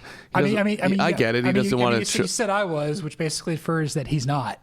Yeah, that came out a little more harsh than I wanted it. But you're not as emotional in the moment. Let's put it like that. I mean, I've suffered enough losses. Like I'm fine-ish. Hang on a second here, Bueller. Okay. We're hanging on here a second. But that's what I'm talking about with the Chiefs. You have Patrick Mahomes, and it doesn't have to go smoothly today. You still have the best player in football. You're at home. The Titans got to play a near perfect game to beat you. But how many points will it take for Tennessee to win this game? How many points do you have to score to beat Kansas City? Because I'm thinking it's about 41. That might be a little bit tall, but 30, you're going to have to keep scoring is the point here. Probably like 38 or so. But I will say if Tennessee's going to win this game, it's probably not going to be that high scoring. Just because I figured they'll use Henry, they'll chew up some clock, they'll kind of dictate terms. But I mean, they could win like 28-24. Like they could win that way. I'm not saying that that's likely, but like you got to get up in the upper 30s, lower 40s to give yourself the best chance to beat Kansas City. Well, you're 1,000% right. The goal from a Titans standpoint is to have ball control drives that take up a lot of time and keep Patrick Mahomes and the Chiefs offense off the field. Mm-hmm. And that's what Mike Vrabel clearly wants to do. That's what and it makes sense. Can they do it? We'll see. Play action here. And the Titans are going to pick up good yardage. Call it 8. Mm-hmm. Fake the handoff to Derrick Henry and Pruitt with a nice grab, easy grab, and with some fairly nifty running, picking up 8. The Titans just grow tight ends on trees. Like every time, like they're throwing to some guy with a number 80 jersey. I'm like, who's that? I have no idea. Is that Jonnu Smith? Is that Pruitt? Is that somebody else? I don't know, but he was a 5th-round pick. Michael Pruitt, tight end. In 2015 out of the land of the Golden Gophers, which is a great land. The land. Okay, it looks like I don't know why they're throwing a flag or it's like delay a game or something. Whatever. It's in the first quarter. False start, offense, somebody.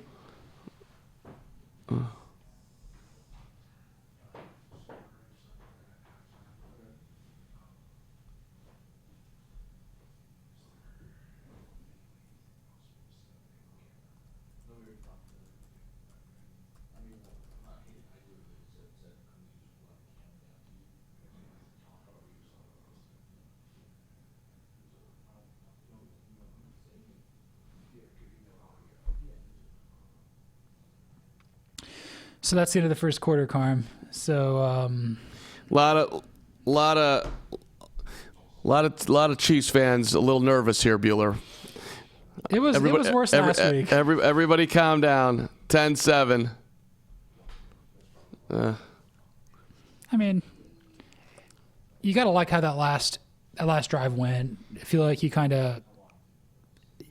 back to playing Chiefs football.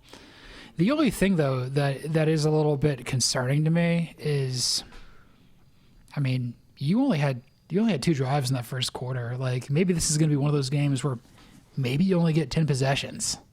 You got to make the most of them. Well, you want that, though. That would be a great sign. If the Titans only – you're talking about Kansas City, you're talking about Tennessee? I'm just saying, like, across the board, like, maybe both teams only get, like, 10 possessions. Right, so that's obviously what the Titans want. Let's have some nice, solid ball control drive. I think look, if you're Tennessee right now, this is going as well as it can possibly go. You've shown that you can run on them. You've shown that you have some creativity that the Chiefs are not picking up as of yet. We'll see how the adjustments continue to go. And you're not getting – Kansas City's offense is not blowing the doors off you right now. No. Now that they showed some signs of it, but overall, you know, you're not seeing the Chiefs scoring in 38 seconds like they've proven capable to do all the time. Yeah, I'm just looking at some early, first quarter stats here, see if anything really stands out. I mean, you're about even on first downs. Plays is near enough, but the one that is standing out is Tennessee. I mean, as no surprise, has 4 times the rushing yards that the Chiefs do. I mean, they're averaging more than a yard more per rush. With the way that Tennessee is playing with Derrick Henry, they're going to keep giving them the rock, and if that number is closer to like 150, maybe that bodes well for Tennessee. No doubt. I mean, I wasn't expecting Kansas City to have like 100 yards rushing today, but you got to do more than like 8. By the way, just a thank you to everybody who's checking out the chat today. We'd love it if you subscribe, and so you can see when we're doing other live broadcasts. We'll be doing some NBA broadcasts coming up, and of course, we're looking forward to the Super Bowl, and FanSided is going to be down in Miami with a ton of interviews that'll be popping up on the YouTube channel. A lot of notables we'll be talking to, Hall of Famers, the whole thing. So looking forward to that as the Titans do have yet another completion out to midfield. Looks like it's a good 15 or so yarder to Corey Davis. A single high safety, play action, wide open middle of the field. Just throws it right where. Beautifully designed play. Actually, that might have been a replay. Never mind. That was a great play, though. That you could have just rolled with it, Bueller. I had you. I covered you. I covered you beautifully there. Henry, run, beautiful, first down inside the Chiefs 40. Good tackle there by Sorensen. He had a monster game last week for the Chiefs on special teams because he had that he forced that fumble, and then he also had that tackle of Justin Reed on the fourth down play. That was a hell of a tackle right there. Great blocking. The Titans, they have right now, I think fair to say, the Titans have a physical edge right now in Kansas City. Mm-hmm. That's kind of how they got to play. They have to have that edge. They got to set the tone. They're already in Kansas City territory. Little play action now, looking up top, and he's open. Oh man, that was not Ryan Tannehill's greatest moment. But who was that receiver right there? I think it looks like it was Humphreys. I mean, good God, slow as molasses. The ball kind of actually that was Fencer. That's one of those random tight ends I'm talking about. But Fursker, excuse me. Fursker. Yeah, he's the guy that had that touchdown in the Patriots game. Well, just out of his reach. That right there was a missed opportunity for Ryan Tannehill and the Tennessee Titans. Fursker was open, but he overshot him. 2nd and 10. Henry, handoff. Get you about 3 or 4 there. So it's third and manageable. 3rd and long. I mean, you have to throw here. I mean, like I like Henry, but like you got to throw for a first down. I don't trust a visiting kicker in Arrowhead in this weather right now. No, you need. This could be. I mean, I think if you're Tennessee right now, you're looking. This is 4-down territory. Oh yeah. You're not punting, and you're not kicking a field goal from here. So let's see what they dial up on 3rd down, which I think is why they just ran it on 2nd down. Way to be ahead of the curve. Audibling it. Wow, they just jumped off sides again. God, Frank Clark just. Was that delay of game or off? It looks like it was encroachment. That was encroachment all day. I don't know what Ryan Tannehill's doing, but he's doing something. That's a 3rd time. Wow. I was kind of. Not only was Frank Clark in the backfield, but he was like nearly in. Dude, he was in Tannehill's jock. Dude, like he's past like. Look at this. He's past Conklin. I wouldn't have snapped the ball if I was Tennessee. I would be like, what are you doing over there? Although I guess you can run back then, so you got to snap it. But that was 3rd and 2. Wow. So now 3rd and 2 at the 33, maybe 32. I don't see Henry on the field. Henry is not on the field. They're throwing, looking left, looking right. First down. Yeah, first down to Humphreys. I tell you what, I've seen like good patience, Ryan Tannehill. Mm-hmm. I've seen a lot of those plays today where like it'll be like 3rd or 4th and manageable, and there's plays to be had in the passing game for both teams, kind of in that just where like the linebackers would be, just past the defensive line, just for like a quick gain. I've liked what I've seen out of Tannehill and Mahomes in that regard today. Ditto. That's all I got to hear. I'm with you, man. You can, I'm assuming that not everybody's been watching a ton of Tennessee Titans football this year. Henry again with a run, picking up decent yardage. They're close to the 20 now, 2nd down. Ryan Tannehill's gotten a lot better at football, man. Mm-hmm. This is a guy who looks more comfortable than I can ever remember him being. Not that he didn't have some big games in Miami, because he did, but this is a new level. Yeah, he's looking more comfortable. There's much more presence.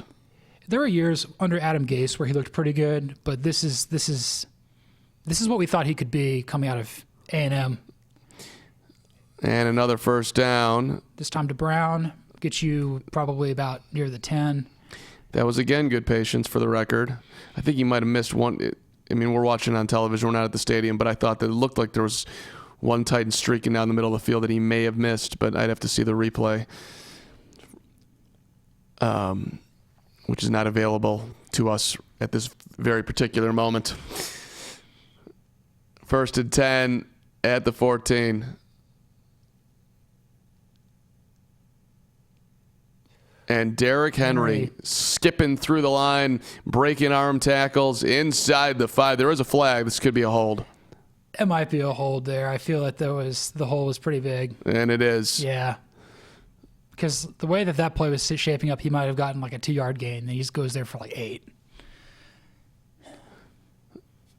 That's a huge call right there.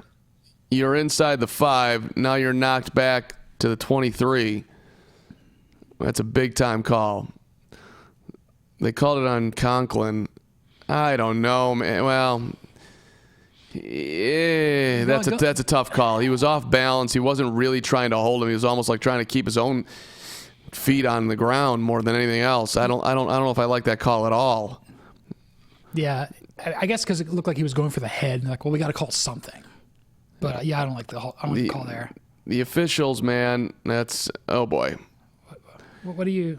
Honey Badger that was Ryan Tannehill's worst moment of the day as he just set up.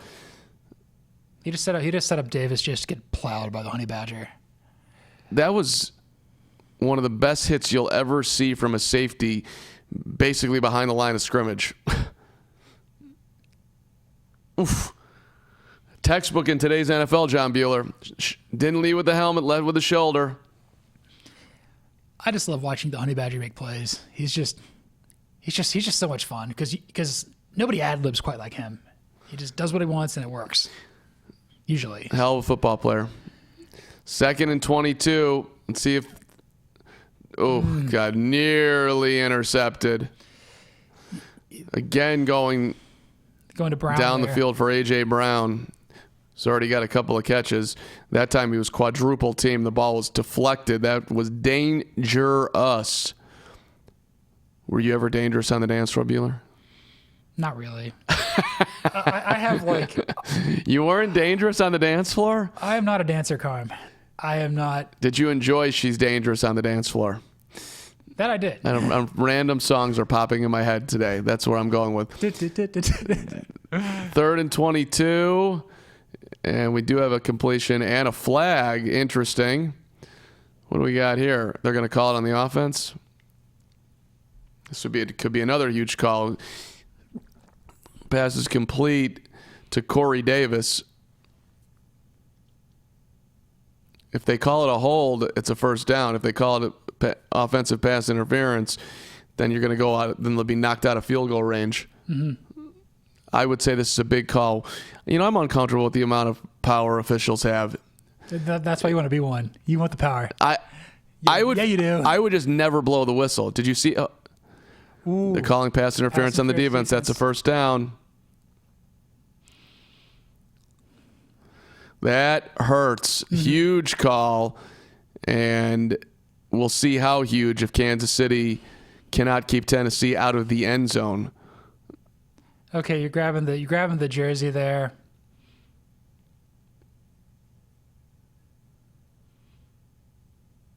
Okay. That's a good call. Yeah. The call is accurate. But that was a really moronic play by Kansas City because he's well short of the first down. You don't care if he catches the ball there. He's still kicking a field goal. Mm-hmm. So it's just not very smart. And even with like the stakes of today and with it being that cold, there's no guarantees with the field goal. Right. And I mean, he should make that though. Yeah, but you'd rather him kick a 33-yarder than a 23-yarder, but you'd rather him kick a field goal period than open yourself up for a penalty and perhaps a touchdown, which is the case right now. Totally agree. Mariota is as the Titans try to get elusive here with a little wildcat action. Mariota's going to keep it himself running left. This is not going to work out particularly well. And maybe it actually will. I saw him going there. I'm like, maybe he throws a touchdown pass to himself again. Mariota. Could you imagine what would happen to Twitter if that were to happen? That'd be great. We would hear just like like a blood curdling scream like down the end from Vernon. Oh my God, he did it again! No way! There is no better play call than Mariota to Mariota. Let's get a little Eminem. All right, so now 3rd and 1 here. Tannehill back in, Henry in the backfield. I would assume you're going to ram it twice here. Just go power, baby. Just go power. And then they got a good push up front, and he's got a first down, and he's down to the 1. I mean, so besides the Bears, where do you think where do you think Mariota could potentially go next year? It's a good question, and to be honest, I haven't really thought about it. But let's. I mean, look, I think Cam's staying in Carolina. I think Jameis is staying in Tampa. I think it's a good spot? San Diego? Chargers. That's what I was thinking, because Phillip Rivers and his family moved to Florida today. Well, so maybe that's the end of there. And if you're the Chargers,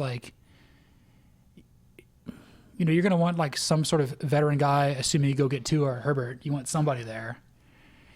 I don't know, but I think Mariota he'll figure it out in his next stop. You think so? Yeah, just because I think he's had a lot of offensive turnover with coordinators and stuff. I think it's just kind of hard when you're a young quarterback to kind of deal with that, because you've had malarkey. LaFleur was only there for a year. Now you're on Arthur Smith. Just coming from a spread system with an Oregon, it can be a lot. I want to see everybody succeed, Carm. Wide open to the offensive lineman. Oh my God, was that tackle eligible? Oh, no way. Was that? I have no idea who the hell that was. That was Kelly. I was something did they throw that to Taylor Lewan?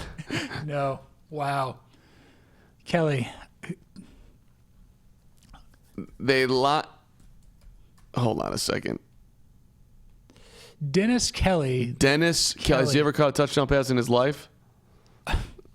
I don't know. But wow, he just turned around after laying a block, and there was nobody from here to Gates Barbecue, and the extra point is good. 17-7. Wow. And that was a long ass drive too. That was a long drive, and I did not expect to see a tackle eligible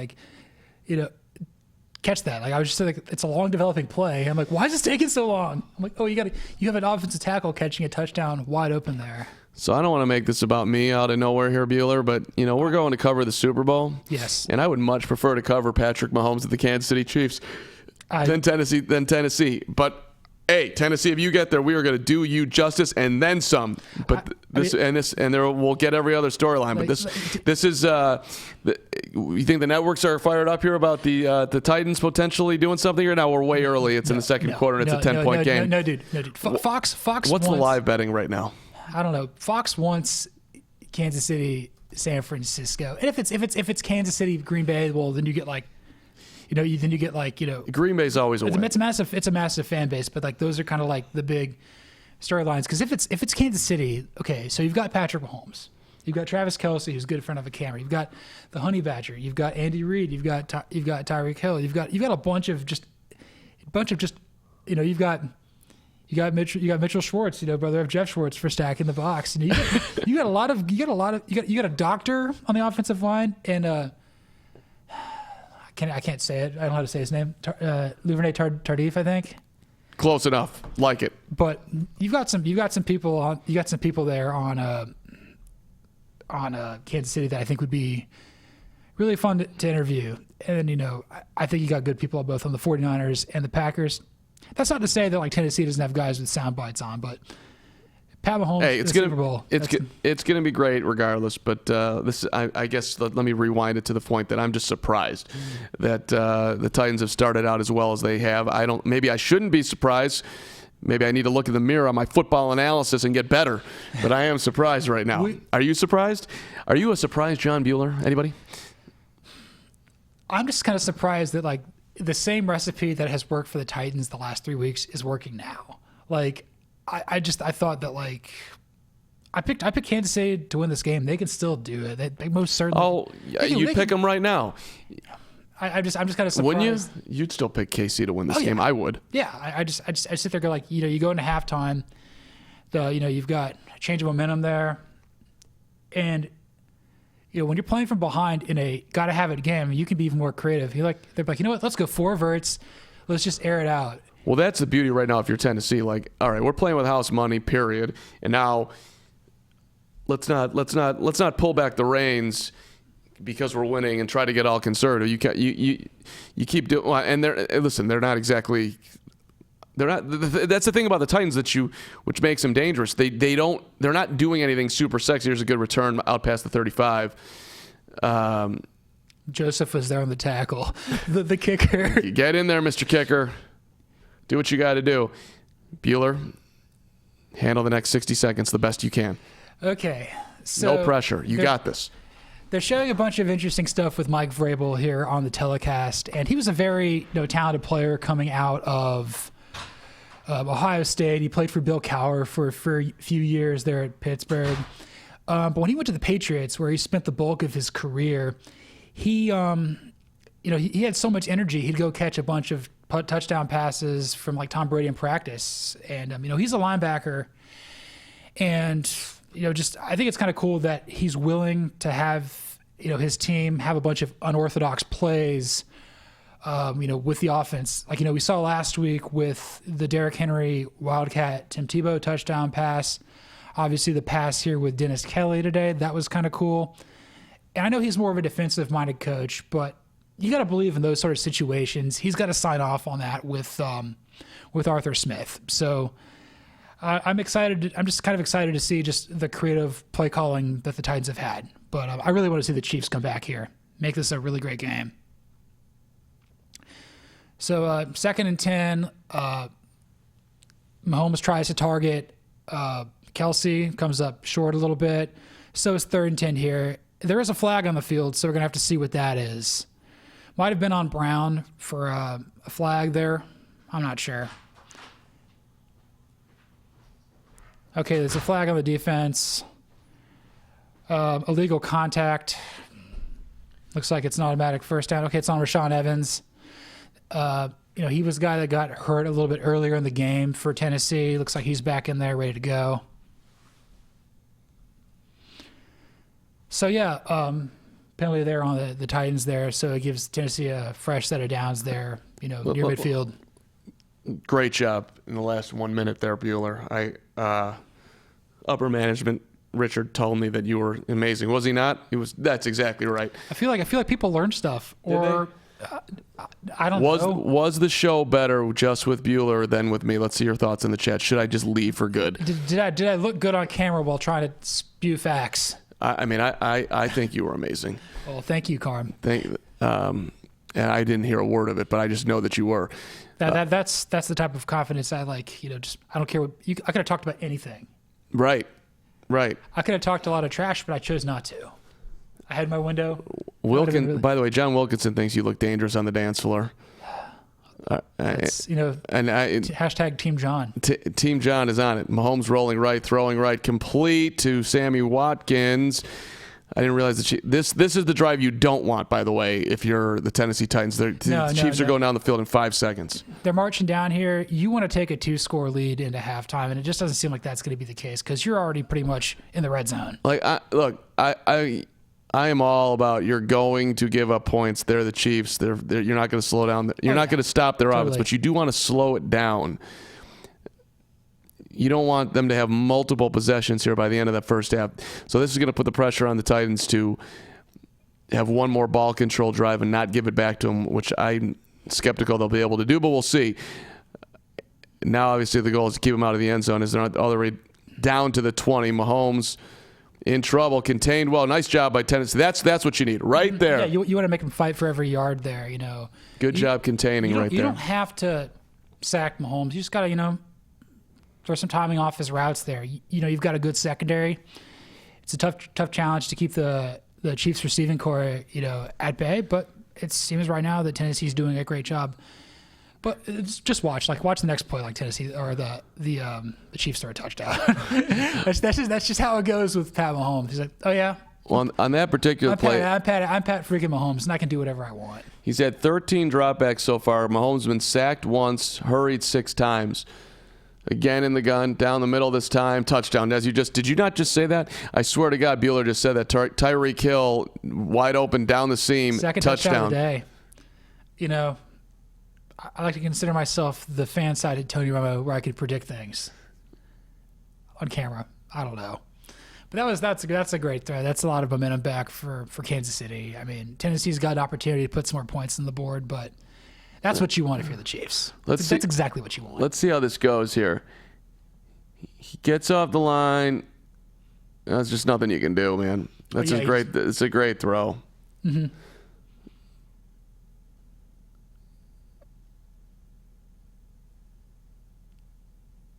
I mean, every time Tyreek Hill is one-on-one, you're gonna lose. It's trouble. It's just trouble. I don't think the coverage was that bad. It's just like no, it was. I would say it was borderline good coverage. Mm-hmm. It's just a great quarterback and a really, really talented, fast wide receiver who ran a solid route. Yeah, a lesser defense, like he would have been wide open. Maybe, I don't know, but like that's what you want for the Chiefs right there. You know, you're down by 3, but you're still in this. It hasn't been perfect for you. You're more than in it. I know. You're. I'm just trying to talk people off the ledge there at Chiefs camp. They're getting a little freaked out here. I think you got to talk Titans fans off the ledge. They're probably more. Dude, they're happy to be here, man. Are they? Titans fans, are you happy to be here? Because once you're here, you might as well win the damn thing. Dude, they go 9-7 every year. That's their thing. Sure, but they're not Jeff Fisher 7-9 BS, but they're the inverted of that, and I respect the hell out of it. That's a rough reference right there for Titan fans who are trying to enjoy their day. Jeff Fisher took him to a Super Bowl. That's true. That's he's probably like the best coach in franchise history. But it ended so bad and so long. I mean that was an extended. You never thought he was going to get fired. No. Where is Jeff Fisher nowadays? I think he's in Montana fishing. Is he doing the fishing thing? He does some stuff with Fox a little bit. Jeff Fisher whereabouts? Do you remember him on the 85 Bears? Or I think he got hurt that year. I remember him as a Bear. If that literally was what was just in my head right now. Let's go to his Twitter. Coach Jeff Fisher. It's a great day when you're on the river or football field. Coach, outdoorsman, philanthropist, entrepreneur. His last tweet was on December 21st, and this tweet's awesome. He's there with 3 dogs, and he's about to feed them all. He's like feeding them in his garage. It looks like he's got very obedient animals here. That was when I saw that. I'm like, oh, he can still coach. I mean, if I'm not kidding, like if he wants to, if like the USC Trojans continue to spiral out of control, that's interesting. That's his alma mater. Go back and do it. That's interesting. He's an LA native. Why not? Because I mean, I don't know if Urban Meyer's going to come back and coach. Yeah, it's kind of a balance, right? I'm wealthy beyond my wildest dreams than I ever thought I would be getting into football. However, I'm also feel like I'm still young enough to do it. Mm-hmm. And I love my dogs and doing cute YouTube videos, but I'm only 61. Hopefully I got a good 30 more years to live. I mean, yes. Look at the people that are running for president here. Joe Biden's 78 years old. Yeah. Why can't he? He's trying to be the president. Can't this dude be a football coach? I think people should be able to do. Right. We should be able to, if they want to work, go do it. Just go get it, man. Look at the excitement for Bueller. You'll work till you're 98. Dude, I'll work until I'm fired and disgraced from writing something because I'm so out of touch. You'll be doing sliders at 95. Sliders. Maybe I'll have a column. I will be doing sliders. I'll be here to do the chat with you. We'll all be living on Mars. Yeah. We'll be living on Europa by that point. That sounds right. We're orbiting Jupiter. That's how it's going. Do a straight Jetsons thing. Yes. He's John Bueller. Zooming around in what was that thing called? Did it have a name? I don't know. It was a Zoomer thing. The Zoomer thing. I don't know, man. Robots are kind of terrifying, though. I'm more concerned about robots than aliens, to be honest. Do you have What do they call that thing that cleans up for you? A Roomba? Yeah, a Roomba, that thing. No, dude, I don't trust that. You don't trust the Roomba? No. Get that thing, all of a sudden it's going to No. climb into bed with you, the Roomba? Dude, like, it'll come in there, it'll vacuum my face off. I don't want You think that. You know, why would a Roomba want to vacuum your face off? Dude, it's like, I don't want that at my house. I don't want like an Alexa. I'm like, I don't want a wiretap. I don't want to. I know the government's watching me right now. Do you have a cell phone? Of course. They know where you're at, Bueller. They know where I'm at. They know what I like. They know what I don't like. They know when you go to the bathroom. Mm-hmm. They know the last time you did the naked pretzel. They know. They know, man. They were there. It's just the way it is. Third down after a couple of handoffs here. See, this is what I was afraid of for Tennessee. You're trying to grind clock. Tennessee's all over it. You went with 2 conservative run calls, which on one level makes sense, but on another level, if it doesn't work out, you're in a little bit of trouble right now. Crowd's going crazy at Arrowhead here. Big play, 3rd and 9. I will say, though, the Titans have been kind of poised in big downs, like 3rd and 4th down thus far. I will say, though, it is 3rd and 9. That's a long yardage to get there. I'm going to say that this is the biggest play of the first half right here, 3rd and 9. Back to pass. They threw a screen. Deion Lewis is not going to get there. He is about 3 yards short, and the Titans will have to punt. That's huge. Deion had some running room, by the way, for the record, and I think he was just kind of looking around trying to size it up, and by that time it was too late, 4th and 3. Yeah, it looked like he was looking for some of his blockers there, and it was kind of a slow developing play. I don't hate a screen there. I don't hate it. It's just like by that point it's like they're already all over it. Yeah, so, and you were 100% right. He was looking for his blockers. Hey, somebody come and get this guy. So we're at the 2-minute warning in the first half. Titans up 17-14. I've wanted a competitive game. I wanted a good game. And I think we're getting it thus far. We're being overserved. We're being overserved. We're being overserved, man. Oh man, do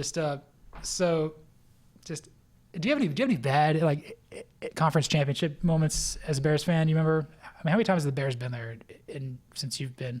Definitely more than 12. Oh, sure. I mean, there was a ton of them in the 80s after they won it. Lost to the Redskins, lost to the Niners. I remember the San Francisco 49ers coming to Chicago. Joe Montana and company. Maybe that was Steve Young at that point. I think it was Montana. Regardless, the whole narrative was that it was too cold in Chicago, that San Francisco was going to fold. And then I remember them coming out on the field. And is this one of those years when like the 49ers beat the Bengals or something in the Super Bowl?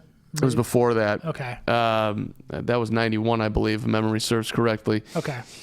But they came into Chicago like, ooh, it's cold, it's cold. And then went on and whipped the Bears, 14-2 Bears done. Then once, that Bears team, once McMahon got hurt, they never had a quarterback. Doug Flutie and Mike Tomczak. That's right, he was a Bear. Doug Flutie was Mike Ditka and Doug Flutie were in love for a hot second. Because he was a winner.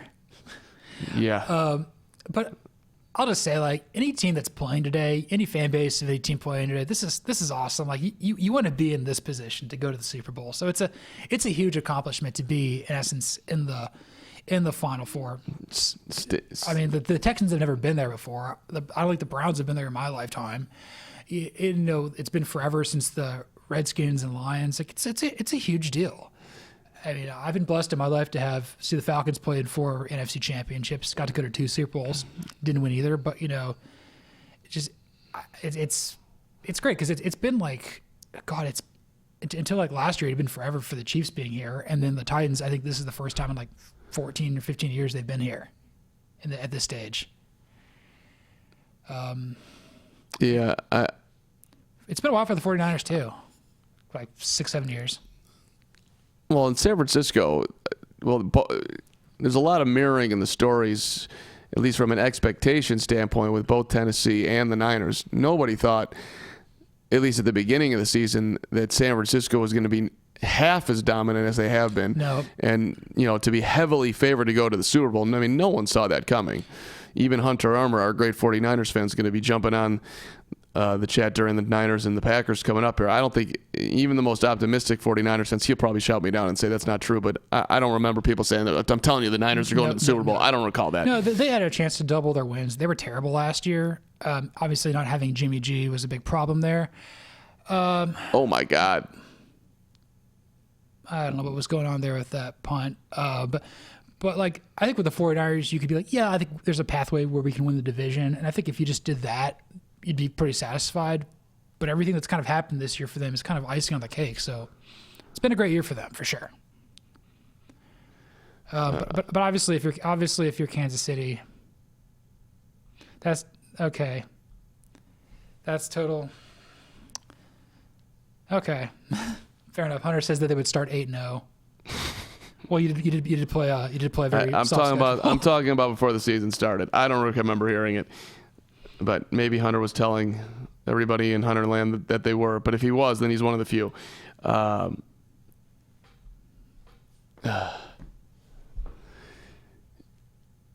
was the call there? I missed it. I don't know. Whatever. They're getting it. Bottom line, it's 1st and 10 for the Chiefs at their own 14 with 1:51 to go here in the first half, with the Chiefs down by 3.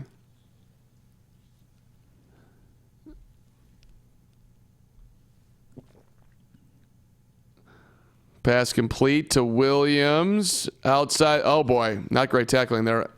Outside the 25, outside the 30.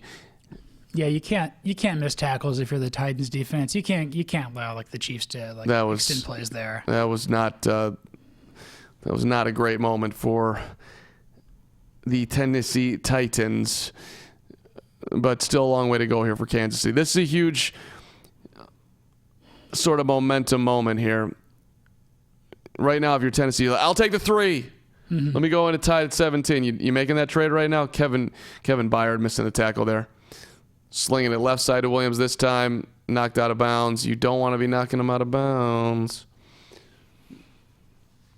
Yeah, I think Tennessee they'd be thrilled to go in there with a lead or tied at 17. But if the Chiefs go up there, lead by 4, 21-17, that's not great for the Titans at all. You played a phenomenal first half and you're down. Mm-hmm. So this could be the time for Patrick Mahomes' first pick in the playoffs right here. If I'm a Titans fan, that's what I'm dialing up. Ooh. Bad snap. God. Wow, Tyreek Hill taking a lot of risk right now. Lose about 5 there. That was interesting. Bad snap, ball's on the ground. Mahomes skillfully picks it up, throws a dump screen to Hill, who could have settled for nothing. Instead, tried to make something out of it and wasted a ton of time and stayed in bounds. That could have been a lot worse. No, I should say he went out of bounds at the very end of it. Like I would have just, if I were Hill, I would have just not caught that. That's not his mantra, Ben. I'm catching the football every time. I'm making plays happen. He's like, I'm the fastest person on planet Earth. I'm gonna take this to the house. Mahomes on 3rd and 4, wide open. Travis Kelce inside Tennessee territory, inside the 45, coming up on 115.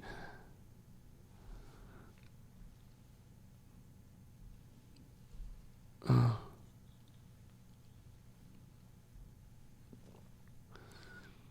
105 left. Mahomes rolling left. Going to go out of bounds at the 38-yard line. This guy is... It's so... I don't want to say effortless. Maybe natural would be a word. It's natural, but it looks effortless. It just looks like he's having fun out there. That's the best part when he plays. He just looks like nobody has had any more fun playing football than him when he's playing up to his ability.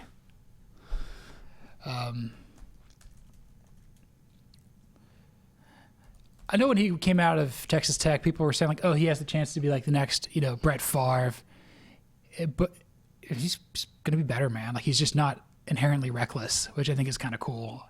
A lot of credit to Andy Reid and his staff there. 2nd and 3, all day. Ooh, that was the near pick that I was talking about. He's looking for a flag there. Not sure if he's going to get it. Sporting News this year predicted that Kansas City would go 14-2. They did not.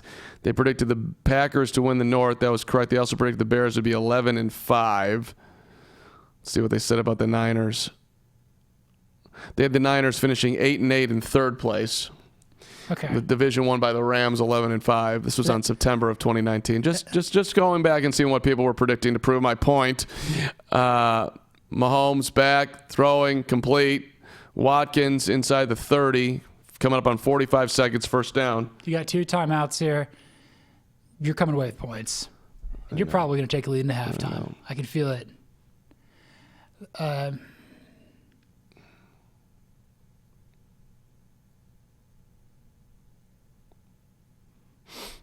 Ton of time there for Mahomes. It's going to throw it out of bounds with 23 seconds. Okay, you're hanging on here, Tennessee, trying to get to the half in a tie football game. But I'm making the request for Matt Verderame to come in at halftime and size up what happened in the first half. We would love to chat with our NFL insider at the half, putting it out there. I think he's gonna be all right. You know, then again, we may not know what Hurricane Matt might bring in here. I'm anxious to see how that goes. 23 seconds, 2 timeouts, 2nd and 10 from Tennessee, 27 or so. Mahomes rolling. Mahomes. Wow, this guy is unfreaking believable. Touchdown, Patrick Mahomes. Wait. You think he was out of bounds? I'm just waiting for you to hear Verderame yell. Oh. So, I know that you guys can't see what we're seeing, or maybe you can, and you're watching along with us, which is awesome. He was out of bounds, or he was about to be knocked out of bounds, and somehow, some way, they just didn't knock him out of bounds, and he just kept going and going and going like the Energizer Bunny, and it stays in. It stays in now. You miss tackles, and why are you trying to rip the ball from him? Make the tackle there, defensive back. And he stayed in. He stayed in. He takes it 27 yards to the house to pay dirt. Like, that's... This guy is just preposterous. Great awareness, great hustle there, just a great effort by Mahomes. But what are you doing? What are you doing, Tennessee? Like, that's the kind of crap that's going to cost you the game right there. Like, you can't have that play. You cannot have that at all. You've outplayed the Chiefs pretty much the entire first half, and now you're down by 4. That's. I said, man, I would have made the play. Give me the 3. Let's go to halftime. You weren't stopping him. Does anybody have more fun playing football than Patrick Mahomes? Seriously. That's what I'm talking about. Like, so he's like, I'm just gonna take this in myself. That was so cool. Like, that's if Kansas City wins this and goes to the Super Bowl, like that's the play where it changes right here. I don't know. I still can't believe I just saw that happen. It's like, is he really going to go and score a touchdown here? Yeah. I'm looking, by the way, at like NFL.com predicted that 19 people predicted that the Niners would win the division at the end of October. 7 picked the Seahawks. That was after they started as well as they did. I'm just going back. CBSSports.com. It's kind of fun to look at this stuff. They had the Patriots 12-4. Bills 8-8. When was this? Is the beginning of the year? Beginning of the year. Steelers 11-5. Browns 9-7. Bengals 6-10. Oof. Jaguars 9-7. They had the Titans 7-9. They got that whole division wrong. AFC West. Chiefs 12-4. Didn't quite get there. Chargers, nope. Chargers, absolutely not. Raiders at 4-12. Raiders were obviously better. The East, they picked the Eagles. That was correct, but at 10-6. The North, they had the Vikings. The South, they had the Saints. That was proven right. The Falcons did not go 10-6. Nope. In the West, they had the 49ers at 6-10. 6-10. Rams were 10-6. I think at the start of the year, I think I had them like 8-8, 9-7. Like, they'd be one of the first teams out of the NFC. But once it became pretty clear that they were just a superior team to the Rams, I'm like, oh, they're getting in. There's no doubt about that. How about what CBS Sports wrote about the Niners? With Jimmy Garoppolo finally healthy, the 49ers have turned into a trendy pick to make the playoffs in 2019. The problem for the 49ers, besides the fact that Garoppolo keeps throwing interceptions in practice, is that there are two teams in their division that have slightly more talent than they do. With a rusty Garoppolo, the only way the 49ers are going to hit 500 this year is if everything goes right for them. But I think we can all agree that everything never goes right for anyone in the NFL. In the playoffs, CBS had the Saints, the Vikings, the Eagles, the Rams, the Seahawks, and the Packers in the playoffs. They actually only missed out by one. Yeah, they got. Of course, but they had the Vikings and Packers flipped. That's pretty good. I mean, I think they did a pretty good job with. And they had the Chiefs over the Vikings in the Super Bowl. Okay, so two teams that won playoff games this year. That's not bad. I just think it's kind of a risky proposition to put two teams that haven't won like a Super Bowl in Vikings ever and the Chiefs since like 1970 to like face for a championship. It's like I feel like you got to put somebody who's a little bit more like proven there. Like I think it's already. I think I put like what I had a Patriots over the Eagles was mine. Patriots over the Eagles. Yeah, that was. I don't think you're going to be right. No, I was wrong, but it was a good pick. It was a good pick at the start of the year. They good pick, solid pick. A lot of people were sniffing the Eagles, and everybody always sniffs New England. Yeah, so the Chiefs are the Titans are gonna take a knee here, and we will go to the half with Kansas City leading 21-17. Let's take Chiefs get the ball to start the second half too, so they can extend this lead. That's a good point. Patrick Mahomes is 14 of 20, 172 yards, couple of touchdowns, quarterback rating of 129. He's ran it for 36 yards plus another touchdown. Good God. Tannehill's 11 of 17, doing a nice job. Yeah, he's been. Derrick Henry, 16 carries for 62. Tyreek Hill's got 4 catches and 2 touchdowns. A.J. Brown, 2 catches and 46 yards. Yeah, I'm looking at it right now. Yeah, a pretty even matchup. I think, like we were saying after the first quarter, the Chiefs got to do a better job running the ball. I mean, granted, they just got a bunch of that on that Pat Mahomes scramble to pay dirt, but like, I think running the ball is going to make it a little bit too much for the Titans defense to contain. Gronk on the chat here, Bueller. Titans getting cheated. Anybody want to speculate on what Gronk is talking about? If there was anything, there might have been a few holds, but like the Chiefs played phenomenal. So I'm going to give way to here comes the man of the hour. Matt Verderame, NFL insider, smiling as his lead the Titans 21-17. Verderame, that was quite a first half of football right there, my friend. Eventful. A lot of stuff going on. What's your analysis on what has happened so far? I mean, look, I think the Chiefs are pretty happy with what they've done with Derrick Henry. 3.9 yards a carry. You got to take that. You're sure, that's fair. That, right? And he's still having a good half, but yes. He is yardage-wise, but they've given him the ball 16 times for, 62 yards, I think the exact total is. So I think the Chiefs are pretty happy with that. I think Tannehill on the play action's gotten him a few times. Those linebackers have got to get more depth. If I'm Spagnuolo in the locker room, I'm saying, look, don't worry about him running the ball as much. You got to get back, take away those crossing routes behind you. And obviously, I know they called it on Rashad Fenton, but the Rashad Breeland penalties, you just can't do it. You can't do it. You got 3rd and a mile. And they're just going to kick. I mean, who cares? Let him catch it. What does it matter, right? Like, he's not going to score there. Just stupid penalty. I thought it was ticky-tack, but to be fair, I thought a lot of the calls both ways were ticky-tack. I think it's been fair both ways. That's what I was going to say. Like we talked about it as it was happening, but the thing was that, look, it wasn't like it was a defensive lineman running in and cracking the quarterback after he got rid of the football. He just kind of. I don't think it should have been called, but to be fair, I think the penalty that put the Titans in that spot, that holding call down there, I don't think that was a hold either. So no, that was a bad. That was a horrendous call. It really was. Fair is fair. Look, they wipe each other out, whatever. I will say this.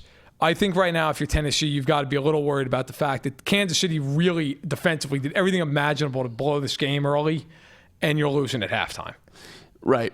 That can't be. And this run by Mahomes was just unbelievable. It was. If they win this game, that's on highlight reels for the next 25 years. That was just an incredible effort. A, it looked like he was going out of bounds. Right. B, it looked like there was well, there were 2 Titans that should have pushed him. Should have had him at the 5. And then down at the 5 was just atrocious. They're trying to strip the football. Hey, right. I'm not pro injuring Patrick Mahomes or any quarterback, No, but when that's your 100%. Chance to crack him as hard as you can. Hey, look, if he's going to turn it up, yeah, he's a runner. I agree. I don't know why they didn't hit him, but I'll give Mahomes, like, we've all been around sports long enough. The guys in that locker room, everybody saw that play. Everybody saw their quarterback turning it upfield and running through 2 guys to get in the end zone. That stuff matters. We're seeing it again right here if you're watching the game. He just turns up. Every quarterback and their mother goes out of bounds at the 5-yard line there, and he just turns up, runs over both guys. Now, look, that all said, if you're the Titans, the good side of this is you've been moving the ball. You've moved the ball. You're only down 4 points, right? Like, you're in the game. It's a tight game, which is how you want to be playing this game. The downside is it's a little bit of a shootout. Yeah. That's not your style of game. Right, which is, I was naming that too. Like early on, when it was 17-7, and they just came off of a very solid ball control drive. Right. You loved it. Right. And you just didn't want the game to get sped up. Well, the last 6 minutes, it got sped up and sped up to the point 14-0 in the blink of an eye. That the Chiefs take the lead. And so I think you do feel wobbly if you're Tennessee. Like, we just played a great half and we're down and they get the ball to start. It's, listen, this first drive coming out of half is obviously enormous for Tennessee. I mean, it's big for the Chiefs as well, but I feel like if the Chiefs don't score, even if Tennessee came down, the Chiefs are only down, 4 points, whatever, they can come right back. If Kansas City goes down, jams this thing in the end zone, the game's not over, but I'm not trying to suggest that, but I'm just saying. No, but you're in trouble. Then all of a sudden, you're playing significantly from behind.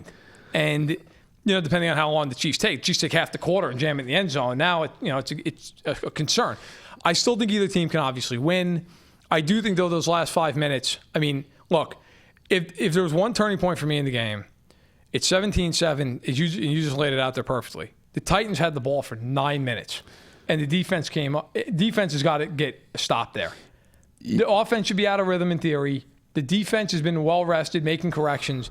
They just got run over. I mean, Kansas City just went right down the field. Right, or at least make them earn it. The other thing about after they did score, I said it was a huge, huge play, and it was a huge series. You had to respond after that. You do 2 runs, You pick up 2 yards, it's 3rd and 8, you got to have it. You throw a little screen pass, you come 3 yards short, you give it right back. Boil that all together, and now you're trailing. Well, the thing that would concern me the most right now from Tennessee, a lot of their points early, and they've played well, and Arthur Smith's done a hell of a job as the OC there. The Chiefs sponsored with bad penalties. Jumping off sides on 3rd. That was amazing. I mean, 3 times. And like really bad ones, too. I was going to say, and 2 of them were like killers. I mean, 2 of them were like, here's a first down, right? Those happen. The Breeland, I know they called it on Fenton again, but the Breeland holding penalty happens. Like, if Kansas City doesn't do those things, how many points do the Titans have right now? 13, maybe less? Because they certainly wouldn't have more than 13. Yeah, no, that helps for sure. That is the one thing I'm concerned about if I'm Tennessee is if Kansas City stops beating itself defensively. Yeah, it's a very good point. Like, at what point, like, Tannehill's going to, look, they have been sheltering Tannehill this entire game. Everything you just mentioned, the screen on 3rd and 9, they almost all their passes are off play action. If they get down 28-13 here, 28-17 here, like, at some point the Chiefs are going to say, yeah, we don't care if you play action. Like, We're just going to get to our landmarks, and you're going to have to throw the ball. Tennessee does not want to have to do that in this game. I'm not saying he can't make some throws, whatever. He's been excellent this year. But that's not their strong suit. That is not their strong suit. And Chris Jones, for a guy who I thought, frankly, was not going to do anything in this game despite being active, Chris Jones has been everywhere. He's blown up runs. He's pressured Tannehill. Now, he did have the one bad penalty, but outside of that, my God, you couldn't ask for any more out of Chris Jones. He's been great. So, look, if you're a Chiefs fan, you feel good. You're winning despite really doing everything you could to give the game away for the first 24, 25 minutes. And if you're a Titans fan, you're in the game. You don't have 4 points. You don't have 4 points, but you have to respond. Because if the Chiefs go right down the field to start this half and jam this thing in the end zone, it's 21-0, like instantaneously. You've got to they've got to settle this game down. If I'm Dean Pease, I'm calling everything I've got, the best stuff I've got on this drive. Well, you feel like if you're Kansas City that you could take control right now. The other side of it too is, hey, can we get you? You have to, and he hasn't thrown one yet, but you got to pick him off. You got to get a turnover. No, Mahomes. Yes, if Tennessee's somehow some way going to slither their way to a win here, you have got to get a turnover. If not, I agree, because the one thing, they're not stopping the Chiefs. Nope. The Chiefs. Nope. Like. The only time they've punted was the first drive of the game, and I don't know what Reed was running, like option plays, and then on third down, Kelsey was wide open. Mahomes just threw it low. That would be another thing to touch on here. The Chiefs are wide open.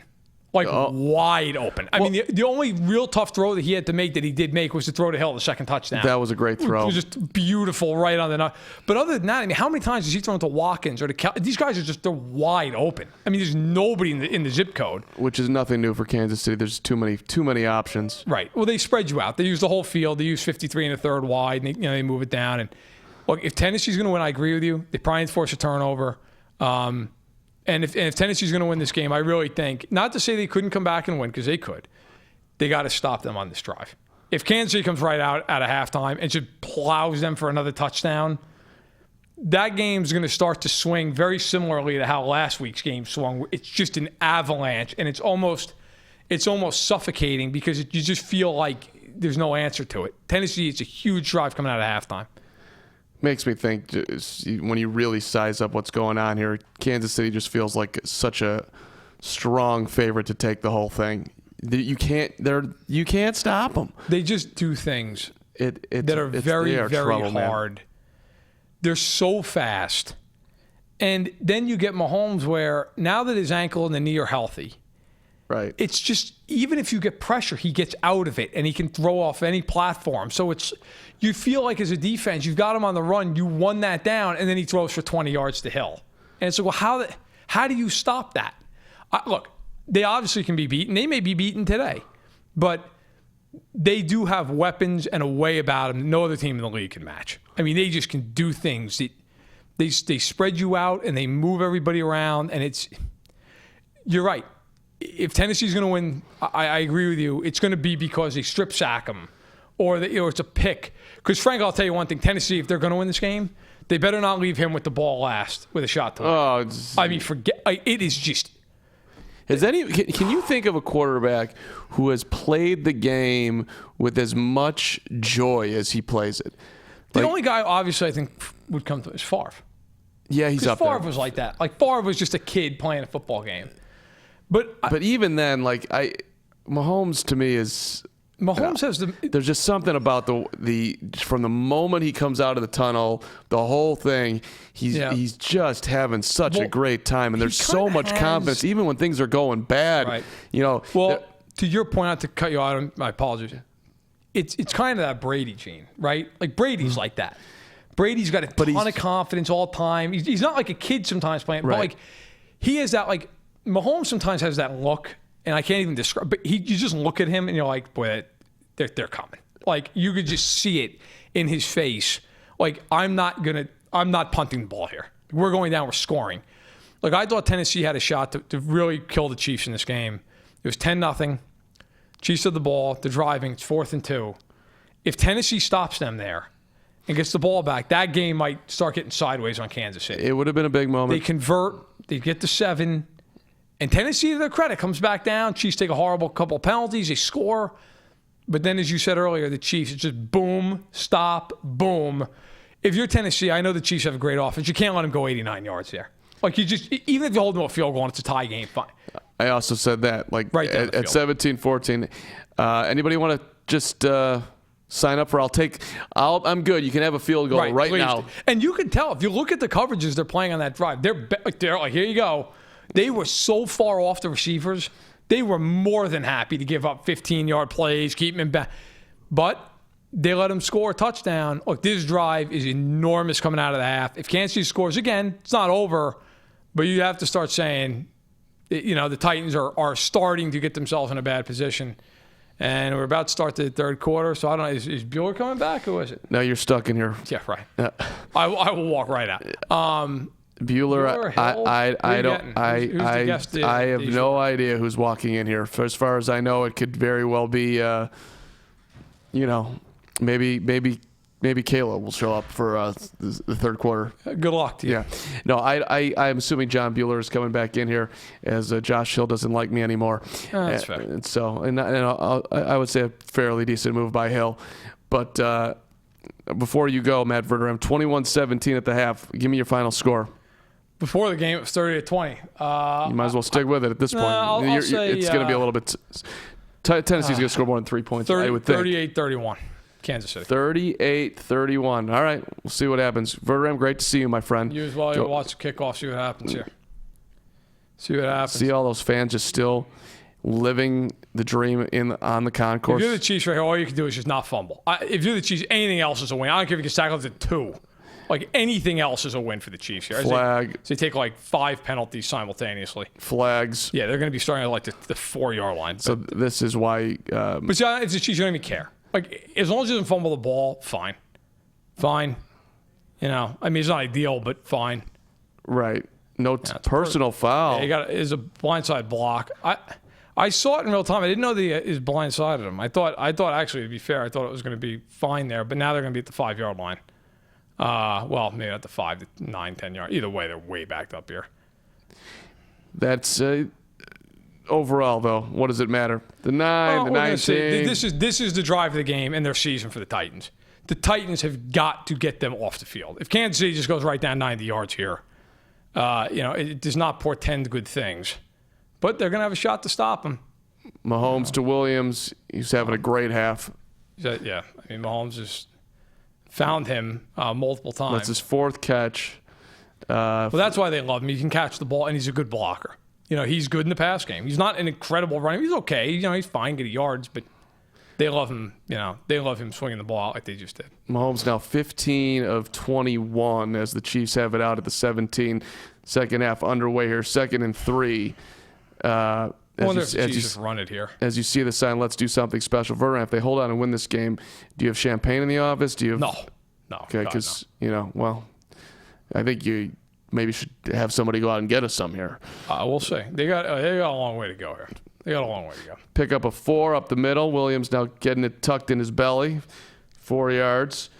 First down. Ball control, Kansas City, which, by the way, it's, hey... It's fun to watch the Chiefs score in 2 minutes, but a nice 8-minute drive wouldn't be terrible either. Right, if you're the Chiefs, you just want to score. But yeah, you're right. I know what you're driving at. Of course, yeah. If they take 6-7 minutes off the clock, I mean, it's we can pick up a chunk whenever we want. We're just gonna take our sweet time and go down the field. But they got a first down. They're to 1.5 or so. And blitz picked up. Got all time day, all day, looking all day, right, left. Oh my God, all day. This is insane. They must have some coverage. You got to get rid of it though if you're him. And that's okay. Great coverage. Must have unbelievable coverage because my God, he had 10 seconds. That's actually an interesting little play there because Mahomes was dancing around forever and no one's open. Right. Very rare that you see that. Like I don't know. Can you recall a play like that all season long? I can't. I can. There have been some, yeah. But I mean, look, that's the nice job of the Titans there to cover. Could be a little bit of fatigue setting in right there for the Chiefs. Yeah. I assume it's nice. Kelsey turns around, doesn't move, doesn't come back to the ball. Mahomes is trying to make something happen. I don't know. We'll see. Or just sort of just an overriding confidence. That was not fatigue. Did he Good get it? God. No, out of bounds. Oh, he's saying he got the first down. I guess they were wanting him out of bounds. He stepped out, I guess. Yeah, Robinson came flying out of that thing. Let's see here. He's in bounds. I can't see. It's too... Oh, he's out of bounds. Well, yep. He's out of bounds. It's right. Yeah, call. No, it's a good call. This is a huge play for Tennessee. I don't care what they do here. If they get it, if Kansas City makes a mistake, Tennessee. If you're Tennessee, boy, you got it. You got to do something right here. 3rd and 3. You don't want them to get rolling. Like that is, worst case in the world scenario. And he's got all day. He's just going to run if he has to, I would think. No, he's got Watkins wide open. I don't know if he's in bounds, out of bounds. That's horrible by Sammy Watkins. Sammy Watkins. I mean, what are you doing? He just ran out of bounds. I don't know what in the world that was. He's in bounds. I would challenge that if I'm Andy Reid. He was dragging his right foot. I think if you're Andy Reid, you got to challenge that. He was in bounds. Just for the record, Matt Bueller had to take a very important call. He's talking to. That's okay. That's fine. He'll be here in a moment. If I'm Andy Reid, I mean, that's not even. Yeah, you got to challenge that. He caught that ball. He clearly had possession.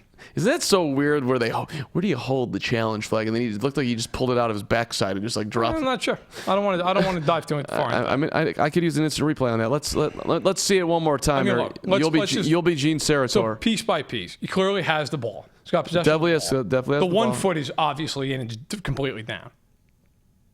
Caught it clean. He's got the ball. That's a catch. You can see the dirt come up. That's a catch. It's a first down. Let's see what the old folks on Twitter are saying here, but I'd be shocked if that looks to me like it's a first down. I don't see. I mean, he's clearly over the first down marker. That's not in doubt. I'm seeing people on Twitter tweeting the Titans respect Patrick Mahomes too much. Respect but attack. Do you think there's any truth to that? Yeah. I mean, look, I do think there's a lot in truth. I think just in general, honestly. I think that's true a lot. The only thing is now it's called incomplete on the field. So, I think you're going to win this one. I think so too because of the dirt that flew up. That might be the big thing. When I don't know if you're aware of this, Verderam, but the Chicago Bears drafted Mitch Trubisky, and they traded up to do it, and they didn't take Patrick Mahomes. So, as you made me just go to Twitter there, or I wanted to be on Twitter like you were on Twitter, Adam Rank, who's covered the NFL for a long time, when you see Patrick Mahomes do something amazing, you can't help but admire it. But as a Bears fan, I die a little inside. It's just know that for two quarterback star franchises, the Todd Blackledges of the world, the Mike Tomczaks of the world. Yep. I mean, we can name a million of them. You guys hit the home run. And we're still with Todd Blackledge slash Mitchell Trubisky. I've gone through this as a fan of other teams. I mean, the A's could have drafted Mike Trout and took Grant Green. Ouch. Like, what? So. But there are certain franchises in the NFL that seemingly never have a good quarterback. Calls overturned. Yeah, there we go. So, at least it's, yes.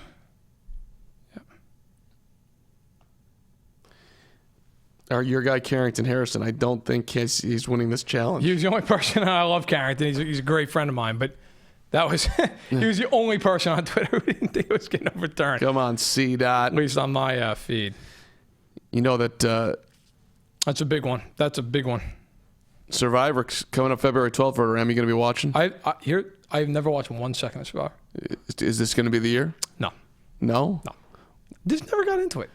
Never got into it. Would you like to be sent off to an island and see if you could survive? No, I'd die. And so would everyone with me. They're going down with me. I can tell you that. I think you'd be great on Survivor.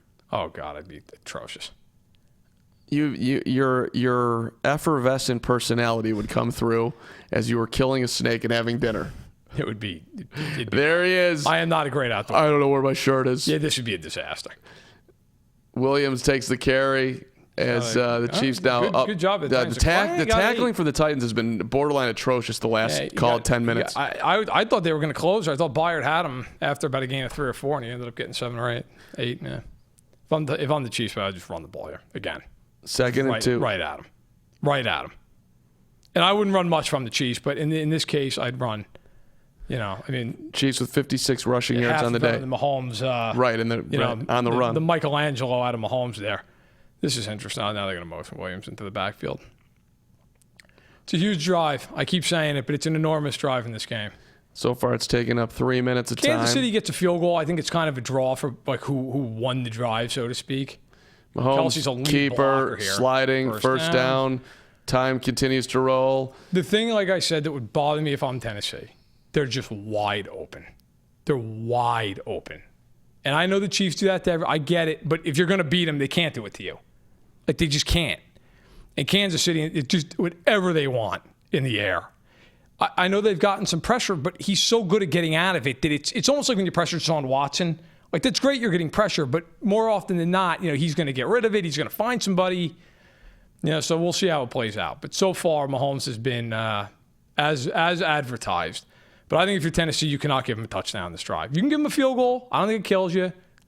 Darwin Thompson ball hit him square on the backside there. He was not that's a rookie, and he's pissed at Thompson. He's like, come on, man, turn around. You're the hot there. You got to know if they're blitzing, you're hot. By the way, that was the break that the Titans needed. Like, that ball needs to kick off his heel and go in somebody's hands. Something like that. I mean, it hit him square in the back. Yep. I'll tell you right now, that might be the last stop of Darwin Thompson today, offensively. I'm guessing that he's not seeing a lot of the field after that. That was not textbook teammate reaction by Patrick Mahomes. Mahomes was like, get off the field. You freaking suck. And they love Thompson internally. They think he's going to be banned. I think he will be too, but that is a bad rookie mistake. Second and 10, nearly sacked. The Titans getting a little bit of pressure now. See, here you go. You get third down, 3rd and 10. What do you do if you're Tennessee? Do you bring pressure? I probably would. I would. Not for the Fisher, sitting it's back. the first time, really. I mean, he got beat. Landry, good speed rush. Borderline hold right there. I thought it was a good no call, but, like he hit him. I wouldn't have called it. But this is like, if you're Tennessee, this is where you have to get off the field. You do. I mean, it's 3rd and 10. Chiefs are even late getting out of the huddle. He's going to have a hard time reading the defense. Watkins doesn't know what the hell he's doing, but that's just par for the course. It looks like a blitz. It looks like man on man all the way across. No, they're only going to bring 3. They're going to drop everybody. He's got somebody. Oh, and they got lucky. Hill dropped it. It's right in his hands. It's a little behind him, but he should have caught it. Should have caught it. Let's see the replay here. Hit him in the chest. But again, though, if I'm Tennessee, look, you're thrilled you got off the field, but they're just wide open. They're wide open. And you dropped 8 on this, and he's wide open. Oh, he's wide open. Yeah, he's got to catch that. He's got to catch that ball. It's right there. Hit him off his left shoulder. Right in the 0. Yep. That's if you're Patrick Mahomes, that's irritating. Oh, of course. Two plays. Yep. Threw it to you. You're not paying attention off the back, and then Tyreek Hill. Quit punting it away. The Titans survive. Great punt. Fair catch at the 21. Fair caught it. Okay. He kind of got up like I thought he was going to try. That was a little dicey. All right, Titans have the ball down. Only 4 here. 4. Yep. One possession game. The Titans feel good. I mean, you gave up yardage, but you stopped them. They didn't score. I mean, if you're the Titans, that's all you care about. It doesn't have to be pretty. Oh, if you're the Titans, you're ecstatic right now. Oh my God! But now second time you got to go score. Yep. Because if you just punt the ball back, so what? Time to go down the field. Can you continue to? Listen. I was very impressed with the way they came out, the way they're scheming Kansas City. All of it was Mike Vrabel and company, well planned. But now, what kind of adjustments coming out at halftime? You've seen Tennessee. Not that I don't think they did anything that was surprising. But Ryan Tannehill's impressed me, Matt Verderame. He really has. Look, he's played well. He's played well this year. I think, Tannehill's a guy who he's never going to be somebody who you're like, wow, he's in the MVP conversation. Like, he's not that. But he can be good, solid, serviceable, and he's been at times very good this year. Where do you think he plays next year? Tennessee? Tennessee. I don't know whether What's the biggest quarterback move you think will happen? Everybody thinks that Jameis is staying in Tampa. Cam's staying in Carolina. Yeah. I mean, I suppose it's Phillip Rivers. I mean, I would say just him retiring. Okay, so then I don't think Brady's leaving New England. I just can't unless something happens where they really insult him with an offer or something, and he just says screw you. I don't see that. They need him. Like, who's better than him that they're bringing in there? I don't know. Nobody. But there could be an arrogance there, perhaps, that they might think that they can. Maybe. I think the Bears are going to have to bring in some competition for Trubisky. I don't care what they say. They're going to have to do something. They'll bring somebody in. There will be much like an Andy Dalton type, somebody like that. It could be Andy Dalton. I think you're going to see. I mean, and Trubisky's going to have to actually play decent football, or he's getting benched. Like, it's not going to be Chase Daniel behind him next year. I mean, you got 17,000 coaches for him now. Bill Lazor and John DeFilippo, and I mean, they're because Pace knows if he doesn't work, he's fired. See, that's what everyone says. There's that with the Bears is that if they have a bad year, they'll blow out both Pace and Nagy. I'm not so sure about that. I still think upper management of the Bears has confidence in those guys. But I'm literally the only one that's saying that. So maybe I'm wrong. We'll see. I think if they went like 9-7 or something, and there's no way they're fighting around 9-7. I don't think they're fighting them on 7-9, 6, even 6 and 10. I think if they went like 6 or 7, they're done. They're getting Nagy might not. I think Pace would be. But all right, you got 11:01 to go on this thing, and they get the ball. Tennessee does it, the 21-yard line. This is a huge. I mean, every drive now, it's the AFC Championship game. They're all big. 26:01 to go in this thing, at least in regulation. Well, a little quick pitch to Henry, moving right, picking up called 3.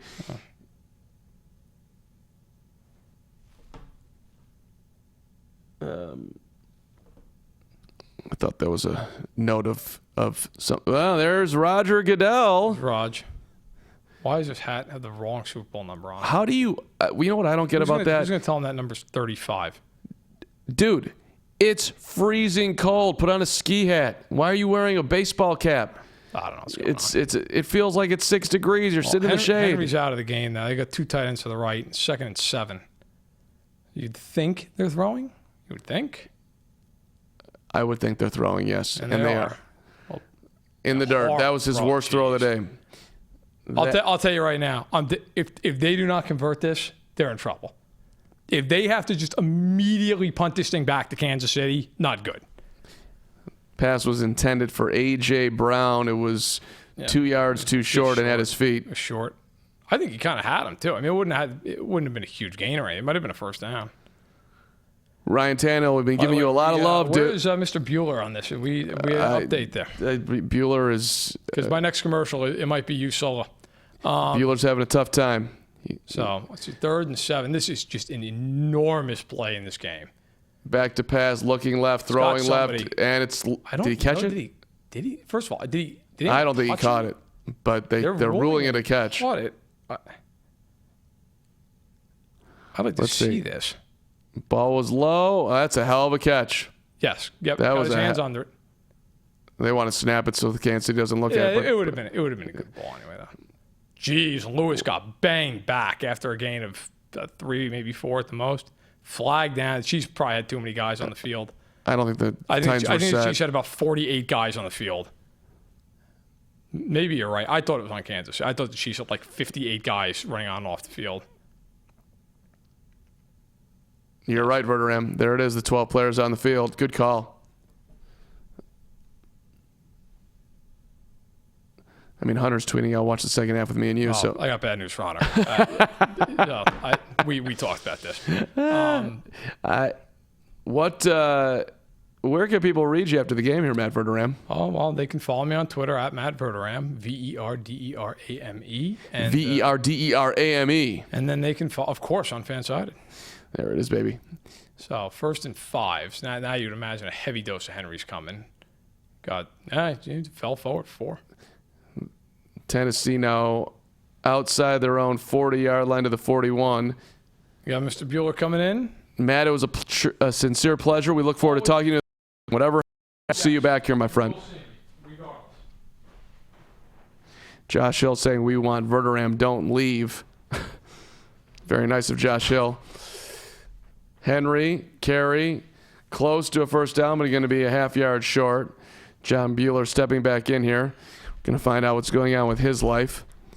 Appreciate you guys watching, by the way. Like, subscribe, tell a friend. We'll be here all damn day. Let's go Green Bay. Let's go San Francisco coming on up here. And thank you for bringing in the power cord, Bueller, because I'm going to need that at some point. Very good strategy here by John. 3rd and 1. Huge play.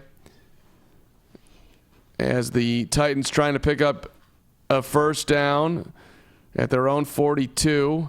Long snap count. Handoff Henry. And he is not going to get there. And a flag is down. There is a flag. There is laundry on the field. Let's see. That was long. That play took forever to develop. Mike Vrabel has had a look on his face for pretty much all day of just confusion. I've been thinking that it's a look of I have no idea what's going on. Just like in general with me, I have no idea what's going on. They call a hold. Bad. Do you take the hold? That's a tough call there because they're short and it's 4th down, and they're in their own territory.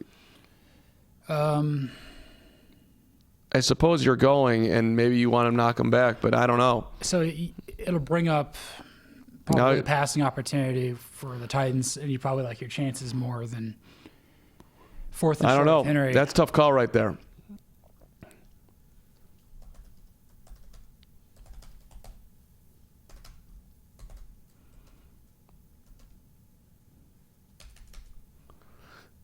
Tannehill in significant trouble, rolling, running, head down, gets killed. Crushed.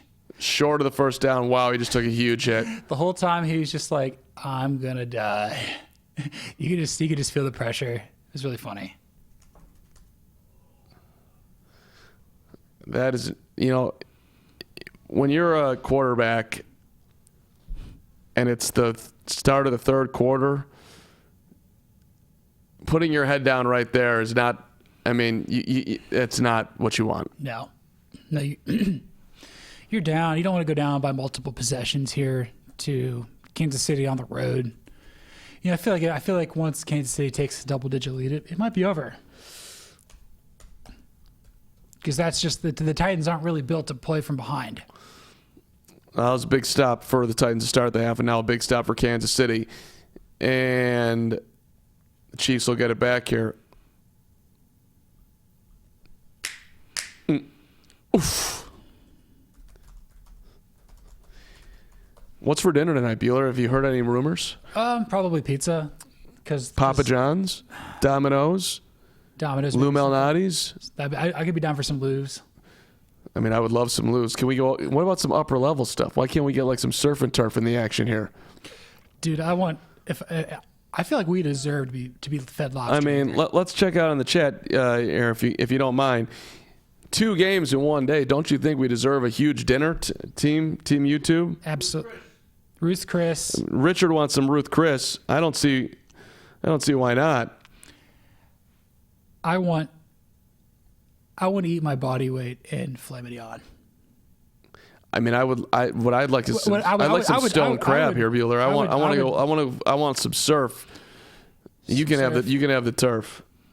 I'm lowering my meat count, man. Keeping my red meat low. Get some crawfish. Celebrate Coach O. Fanside is saying, yeah, pizza. Papa John's. It's got to be Hunter. Yeah, pizza must be coming. Can we get an upper level? Can we go Bacino's? How about a Bacino's on Lincoln? I don't even know how to spell it. I don't know what it is, but I want it. It's so good. A little stuffed spinach and mushroom.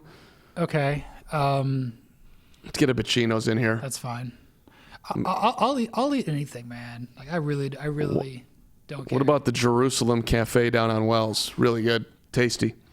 Richard, you down for some Jerusalem Cafe? Is that too Mediterranean for the people around here? I would love myself some hummus and some pita. I could have some Mediterranean food, but a little Greek salad maybe. I'm not an uncultured heathen, man. No, I will eat stuff. I'm getting hungry. I'm getting hungry. You know what I had today? Big bowl of Cheerios. It was very peaceful here this morning. Came in, figured, why not see what FanSided looks like on a Sunday? So you were here super early? I was here like 10:30. Okay, really? I thought I was the first person here at like 11. Yeah, no, you walked right. I was in the office. You walked right past me. It was very adorable. I was hiding. Dude, you run out there? I know I was. No way. 100%. Next to Patrick's office. No way. You don't believe me? Yeah, you're why would I lie? Because it's convenient. people lie when people lie, Carm. Are you accusing me of being a convenient liar? Why would I lie about such a thing? Why would you not? Because it makes me feel uncomfortable. Are you uncomfortable? Not as uncomfortable as Verderam wasn't here. You think Verderam was uncomfortable in here? I thought he was like loving it, but then he got uncomfortable. It was getting a little dicey, but his team's gonna win. I can just feel it. So good for him. But then again, if you're in Nashville, I feel like you guys still got a shot here. Ryan Tannehill looking at the tablet. What the hell did he just do there? Did he just like wipe his nose on the tablet? I think he wiped his nose on the tablet. I think he did. Is he licking the tablet? His tablet with his nose. Maybe there was like some sugar on the tablet. I don't know. Chiefs keeping it on the ground here with Williams unable to pick up a first down, 3rd and 1.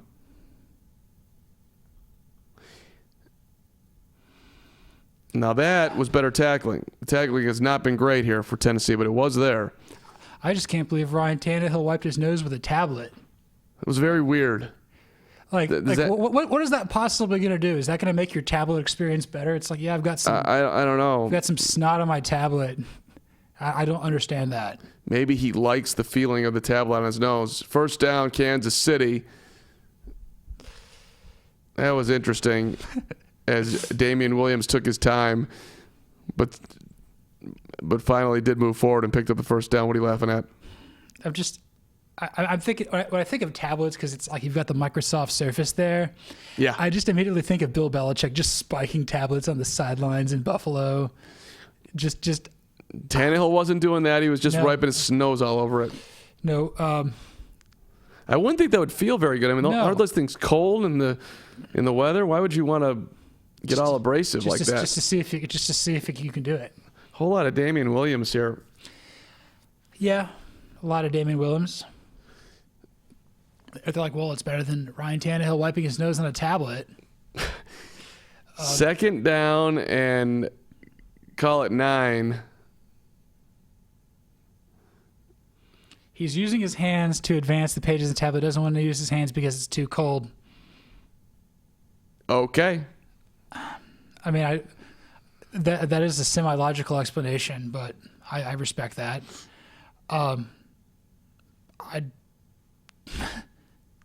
Mahomes complete. Watkins short of the first down. Give me 3rd and 2, just shy of midfield. 21-17, Kansas City. 4:15 to go in the third quarter. Chiefs trying to get You know what I need? to the Super Bowl the first time in forever. I need Pat Mahomes to go deep to Tyreek Hill for touchdown number 3 today. That's got to happen. I mean, not necessarily like right here, but like a play or two. I'm all for the party, but I'm all for the drama. And right now, we need some more drama. we need a little more. We need a fumble and or interception. Mahomes running for the first down, and I'll get it. His mobility is underrated. Like he's a good athlete. You just think of him as like, you know, his arm and stuff. And I like that he looks to be healthy and he can make plays with his legs. So it adds another dimension to the Chiefs' offense, and it's making it hard for Tennessee to contain him. That's for sure. I mean, where's the spy? There's no containment there. No. That was poor containment. Poor contain. You got to contain. 198 through the air, 45 on the ground, 243 yards total right now for Patrick Mahomes as they are inside Titans territory at the 47. Here's a reverse to Tyreek Hill. Running room, 50, 40, out of bounds, short of the first down. Pick up 7. They were thinking home run there, but good coverage by the Titans to kind of keep him from getting a first down there. If you're Tennessee, you got to be freaking out. You're like, we can't let him score one more touchdown. I feel like if you're down by 10, I just don't know. Can't freak out, Bueller. These guys are professionals. This is all about staying grounded and getting stopped. At least keep him out of the end zone and keep it a 1-score game. 2:40 to go. 2nd and 3. But what I've been saying over and over again, which is stating the above more than obvious, you need a turnover. I haven't seen a turnover today. Okay, well, I don't. Why are you leaving your feet there? What good is that going to serve? This is the same guy that got drilled in the butt by a ball earlier. Thompson just shaking his head, like, I did something dumb again, even though you got a first down. It's like, I just jumped right into a tackler. Sweep the leg. He should have gone with like a crane kick to his chest. Yeah. Are you a big Karate Kid fan? Am I not a big Karate Kid fan? No, are you? You love Karate Kid? I like the idea of it. I've seen it a couple of times. I mean, it's a little bit before your time, Bill. That's my childhood right there. Ralph Macchio. Elizabeth Shue. They were a hot item, man. Go to the slip and slide. in the yellow Corvette. Do you ever watch The Karate Kid and like just root for Cobra Kai? I've done that before. That's an interesting choice. I mean, I've done that with Harry Potter. I've rooted for Slytherin. Okay, let me just name this, by the way, and I don't want to cut off Harry Potter, but you have to contain Patrick Mahomes going to his left. The Titans need to make an adjustment. It's been way too easy. And again, they had good coverage, and Mahomes went left, no containment, and he just walked his way to 10 yards and another first down. I mean, he's leading the team in rushing right now. 56 yards on 6 carries for a touchdown. 9.3 yards per carry. Yeah, 27 came on that touchdown run, but... Handoff, Williams trying to get to the far side and eventually knocked out of bounds at the inside the 20. For a split second there, I thought maybe he's going option. Maybe he's going to go option. Maybe we get a turnover on like an option play. It would be something like a Josh Allen trying to toss the ball back. But Kansas City's got to feel really good. I'm not sure if they're going to score before the end of the third quarter here, but coming up on 50 seconds. Dude, they're getting points. They're getting points here. Andy Reid looks more comfortable in the code than Mike Vrabel, for the record.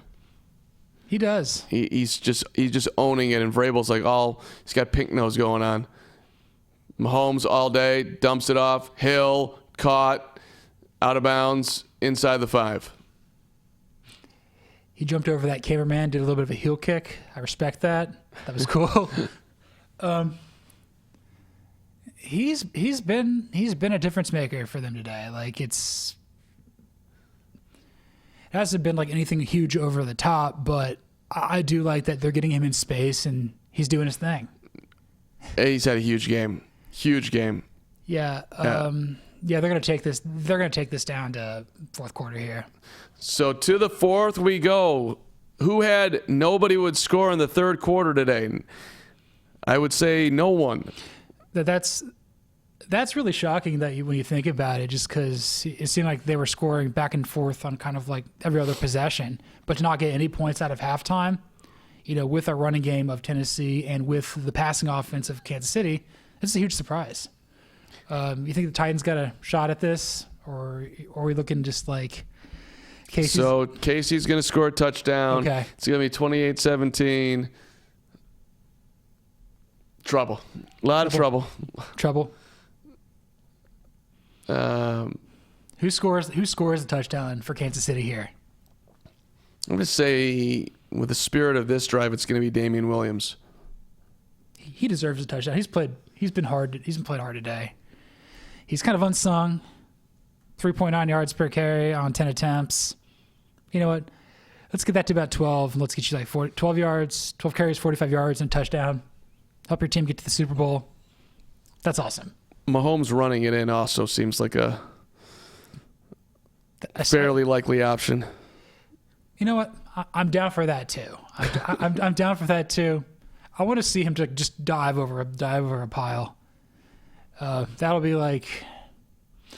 I'm not sure if he's really got like the ups though. I don't really know if I know he played basketball a little bit, but he was kind of more of a baseball player than that. But we're saying at FanSided somebody gets him some touchscreen gloves that he was literally swiping with his nose. Yeah, that's what they're saying. It's like he's got touchscreen gloves. That's amazing. He was swiping with his nose. I mean, like that makes sense, but like when you're looking at it initially, like, dude, he's wiping his nose with the. I'm retweeting our FanSided with a. I'm gonna go find like. I'm just gonna find a Ryan Tannehill thing and tweet at that. Just whatever. I think Ashley might get mad at me for that one. I think I'm supposed to. I don't know. Do that differently. Oh well.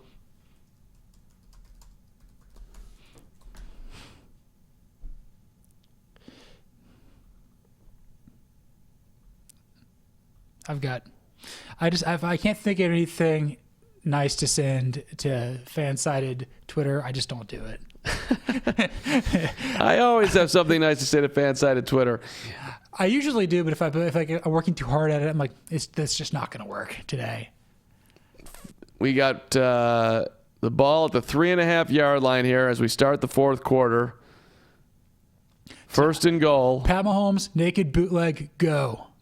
Rolling right. He's running. Looking, firing. Is that a touchdown? Nope. Incomplete, out of bounds. That was another ball that, let's see. That should have been a touchdown. Should have been a touchdown. Slung it out there. That's the that's the inner shortstop in him right there. Just, phew. I love that. I love that stuff. I was a terrible shortstop. Just couldn't play with crap. I had a hard time with the. There's my touchdown from Damian Williams, dude. Running to the corner. Good job on that call. Thank you very much. There it is. Casey Wolf's loving it, and so is Kansas City. 10-point game with the extra point pending. That was. I called that one touchdown. You just called that one. I think you got to take credit for that. I mean, it's one of the great moments of my career. I'm not going to lie to you, John Bueller. I mean, I would take credit for that every day and twice on Sunday. I mean, Matt Verderem may be our NFL insider, but Carm told you that on this particular drive that the theme was going to continue and Damian Williams would get in the end zone, and he did. So when you, you watch this stream, you learn things. Whether or not you want to, you do learn things. Right. We're here to teach and inform and entertain, all of it. And it's not going to be the stuff you want to learn. You'll just learn things. Let's see if I can find somebody you know what I love about Damian Williams, don't you? Everything. Have you noticed his shoes? Has he got Jordans on? Wearing the ones, dog. Rookie or Mike's. Can I steal your power cord, Bueller? Yeah, dude. I'm down to the 10%, and with this computer, it's not exactly brand new, so it'll be a 10, and the next thing you know, it just turns off. So I'm going to be proactive. Thank you very much. There I go. I found a suitable tweet. Maybe Ashley will like it, or not. Gotta love that movie. Little Dumb and Dumber action. We're there. Oh, God. What are we, back to the fan-sided lights? Fan-sided lights, maybe like fan-sided heavy. Is there more in there? There are other options. Should I just go for the fan-sided coffee? Yeah, I mean... Fan-sided water? Is Richard drinking? Not drinking? Oh, man. No drinking for Richard? Is Hunter having cocktails? No, this just makes me perform better, I think. I completely agree. I think you are better when you're liquidated. I mean, performance-enhancing drugs. I'm not getting into any Hall of Fame. This will help me do the best job here I can. The prodigal heel says, I think Kansas City is about to pour it on this quarter. I'm assuming that message was sent before this quarter started, and you are off to a good start, the prodigal heel. Yeah, I can see Kansas City scoring another touchdown, and I think they're going to force a turnover because we haven't seen one. Do you think Kansas City's going to force a turnover? Mm-hmm. Wouldn't it be just like, I don't want to see it happen, but what if Derrick Henry fumbles? That would just be devastating. The Titans just don't recover from that. Tennessee, let's take a look at some, just get some information here. 12 for 19 for Ryan Tannehill, 19 carries for 69 yards for Derrick Henry, so now down to 3.6 yards a carry. I mean, it's a big question here whether they can get their offense back rolling. And what does it look like? Because now you're not quite at where time matters, but you're getting closer to it. Yeah, I mean, you probably have 3 more possessions, and you're going to have to get points. You're going to have to score touchdowns in at least 2 of them. I mean, 3. I think. Well, because you're banking on Kansas City scoring another touchdown. Right. You're going to have to score here. You're going to have to score the next time, and you're going to have to score the third time. So you're looking, if Tennessee's going to win this, you're right. You're looking at something like 38-35. Same. You're looking for the same basic situation of where they won earlier this year, but if there is anything, they were also down in in that first meeting. They were down 29-20 in the fourth quarter. But we have seen the ability to hit on home run plays from this Titans offense. I mean, what was 2 years ago? Derrick Henry took it 99 yards to the house in the Jags on Thursday Night Football. Last week, I think we had that really nice touchdown pass to, I forget what the wide receiver's name is for the. Oh, Hunter's bringing in the beverages. Look at this. Look at the service. There. Look at this, Bueller. Cool. Cheers, buddy. Cheers. Yeah, probably. I feel inadequate right now. I mean, this is first class. Whatever fits in here. I don't know what this is, but this tastes like a fan-sided light. It is. This is definitely a fan-sided light. Good first completion there to Corey Davis. He's been making some plays here in the passing game. It's for you, Kansas City. God. This would be the first time, like, if Kansas City does this, man, this is the first time they made a Super Bowl since 1970. That's just... adorable. It's pretty cute. It's pretty cute. I mean, there's a lot of great... Kansas City, I know that we work around a lot of Chiefs fans, and I don't know if you're aware of this, Bueller, but I used to work in Kansas City. Have I ever told you that? Oh, yeah, Bueller, there you go. Fan-sided light. Thanks, Hunter. Tannehill, nearly dead, nearly picked off. None of that was good. Yeah, I know you worked at Kansas City before. Tremendous sports town. Tremendous. And you were there kind of when like the Royals were just... I was there when the Royals were starting to get good. I was there with Todd Haley. That was Matt Castle. And by the way, to our friend, the Prodigal Heel, thank you so much for donating $2 to us today. That is a huge donation. Our first donation of the day. We greatly appreciate it. Any little bit matters. And Bueller, $1 for you, $1 for me. $1 for me. He has Kansas City and Green Bay versus the spread. So you like both. Well, actually, no. He likes the Packers to upset the 49ers to keep it close. That's pretty good. I love that. I love those picks, by the way. Absolutely love their picks. Because you really like Green Bay heading into the second game here. I said that if there was going to be an upset today, it would be the Packers, and I love I'm not betting against Kansas City, just not doing it. And Tannehill's sacked on third and seven, and this game is about to get a little bit out of control. Chiefs score one more time, it's going to be really over.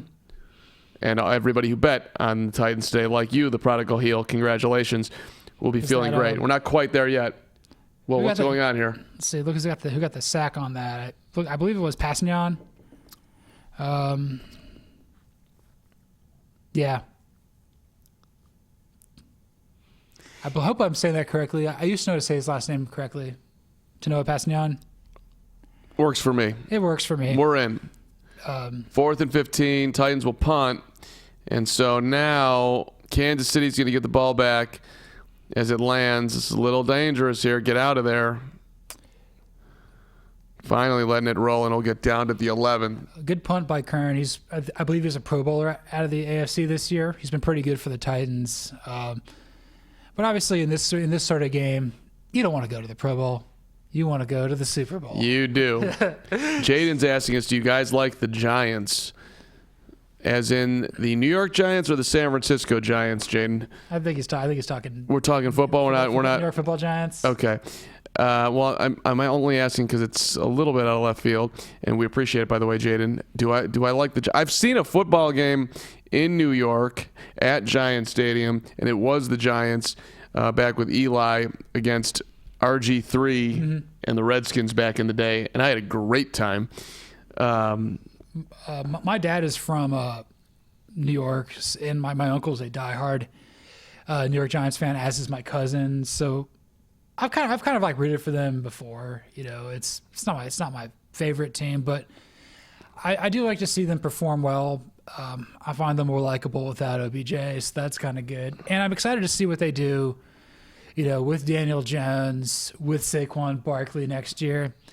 It'll be interesting to see what Joe Judge brings as a head coach. I think they'll be better, but I'm not sure if they're going to contend for the division next year. But I think they got some pieces to work with, so I think you should be excited for what's going to be happening there with the G-Men in 2020. It was an interesting hire, and Well, I would assume that Joe Judge has taken a head coaching job, period. But I think it is worth mentioning that there's a lot of optimism about Daniel Jones and why guys would want that job. So yeah, I think when Judge kind of went in there, he owned the room, and as a former special teams coach, it kind of means like you can kind of relate to everybody. It's kind of what makes John Harbaugh so good with the Ravens. And, credit to the Giants there. He was about to go to his alma mater at Mississippi State, so he was going to get a head job one way or another. Yeah, I know you wanted Matt Rule, but, like, you weren't going to – the mayors and Tisches weren't going to pay, like, out the wazoo like David Tepper did to get the guy out of Baylor. It's crazy the money they're being thrown around this offseason on head coaches. You don't think so? It is crazy, but I think it's cool. Like I like all the hires this offseason. I think everybody that picked a new head coach this year has plenty of reasons to be excited about it. So, I want to see them all succeed. Even you, Kevin Stefanski, the Browns. Even though I'm not sure that your weekly game plan meeting with Jimmy Haslam is going to go over great. Williams gets the carry here as the Chiefs will try to wind some clock up by 11, under 12 minutes to go here. Our guy, the prodigal heel, who's rolling on Kansas City and Green Bay today. Tom Brady to Dallas. Dallas should then draft Eason or Fromm in the second round instead of Prescott. Huge contract demand. That's an interesting take. I don't know if you're predicting that or saying what they should do. I'm assuming it's what you think they should do and not what they're going to do, because I think they're going to pay Dak. I think everybody thinks that and would be stunned if the Cowboys do something as creative as what you're proposing there, the prodigal heel. So, prodigal heel, I am a University of Georgia alum, so I watched Eason and Fromm very closely. I think they're fringe first, second round picks. I think there's reasons to like both of them. Eason kind of reminds me more of Joe Flacco. Fromm's kind of more like Kirk Cousins. I think you can win a lot of games with both. Brady to Dallas, maybe, but... No way. I can't see it. The more I think about it, I'm like... You think he's signing up to play for Jerry? No. Robert's going to let that happen too? I just kind of feel more along the lines of Dak's coming back. And... by the way, and we mentioned it earlier... Dak will be back. We mentioned it earlier when we talked about the Aaron Hernandez documentary. When they detail the Patriots' role and that he went to the team and wanted protection because he thought that somebody was trying to kill him, and they just kind of fluffed it off and got him he ended up getting set up in a condo in addition to his mansion where he could hang out. It didn't sit particularly well with me, the Patriots' part in all of it, just for the record. How much of it did they go into about his days at Florida? I always found that was to be very strange and frightening. The main thing they went into a lot that I was surprised to learn about, and maybe I was sleeping on it a little bit, but his personal life was out there in a big way. His brother played college football at Iowa, I'm pretty sure. His dad was he was depicted as a tyrant in the film. Okay. Do you know his personal life story? Not really enough to talk about on a stream here, but okay. I could decently. I know. Like he kind of got affiliated with gang culture because like an absence of family in some ways pretty early. Yeah, and he had an expansive dating life. So it was, and the people that they were able to hunt down and get it's really well done. Let's see, the prodigal heel wailing in here. The Dallas has a superior offensive line and a great run game. That's true. Mm-hmm. They're set to make a Super Bowl run paying Dak. You will have to dismantle the team. You can't pay everybody. You can't pay everyone. That's part of the deal. If you pay Dak, but you're gonna have to pay Tom Brady to come over here. Mm-hmm. So if you pay Dak, you're going to lose Byron Jones. And I'm not sure if you're going to bring back Amari Cooper because you had to pay Zeke. And then you've got all those. He had a great year, man. Mm-hmm.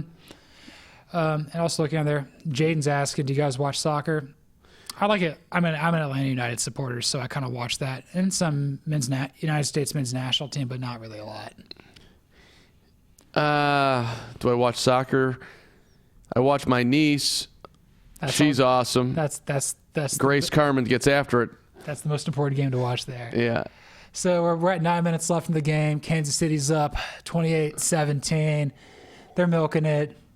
I feel Kansas City is just people are like right now like they're booking their tickets to Miami. That's an expensive ticket. You better get your flight now. And or hotel room. By the way, I'd like to auction off my hotel room. I'm thinking about staying on the street. It'll be warm out there. It'll be, camp. Why not get to know the culture? If you're also in Miami, you just may not sleep anyway. That's just how it goes. Right. Dump off. Williams caught at the 40. It's going to be 3rd and about 4. 8:17 clock running. This is a big play right here. Mm-hmm. 3rd and 6, they're calling it. 3rd and 6. What's kind of been like the biggest surprise of this game to you up to this point? Like, has it played like how you thought it would be? Is it a little bit different? I was maybe ignorantly, but I was kind of surprised that Kansas City started slow, even though they've done that pretty much all season long.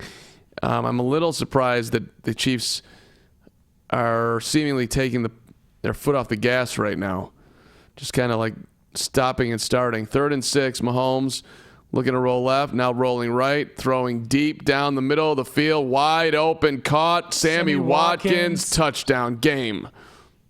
That will do it. Patrick Mahomes he'll never, ever, ever, ever, ever, ever, ever, ever pay for one thing in Kansas City. He doesn't now, man. Flag, hold, defense, game over. The coronation has happened. That's Prodigal heel. Congratulations on the first part of your day. I know you never want to count your chickens before do you have that in like a parlay, or is that kind of more like separate? Yeah. What do we got here? So Jaden thinks they'll keep Daniel Jones and add Hopkins. How do you let Watkins get behind the defense there? Guess you can't cover everybody, and you can't cover everybody, and you can't cover for 10 seconds. This is what Watkins is capable of. He's just so streaky as a player. He's not what he was. Wasn't this game 17-7 Tennessee? Am I remembering that correctly? I'm pretty certain I am. I think so. I'm gonna go check at the. So that's 27 unanswered. That. No. Yeah, it was 17-7. Yeah.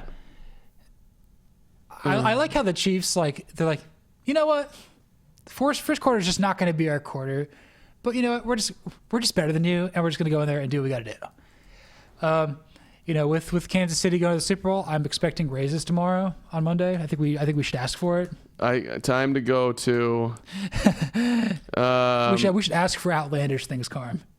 I think that's a good idea. I think you need a butler. Just be like, you know what, I'm Mark Carman. I deserve a butler. Top 5 places to celebrate in Kansas City. Let's go.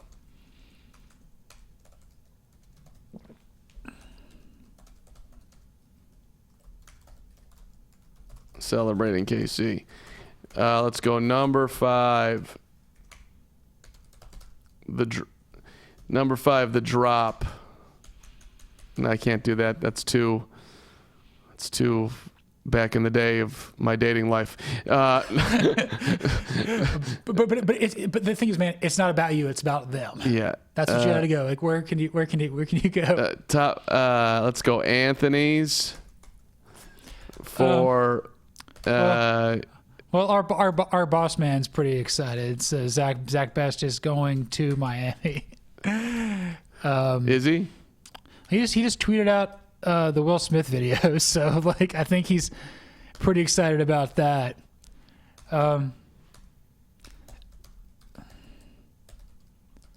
If that touchdown is not the straw that broke the camel's back, I don't know what is. That's the Kansas City Chiefs right there for you. That was amazing. It's like, oh yeah, we're just gonna throw it 45 yards and just destroy you.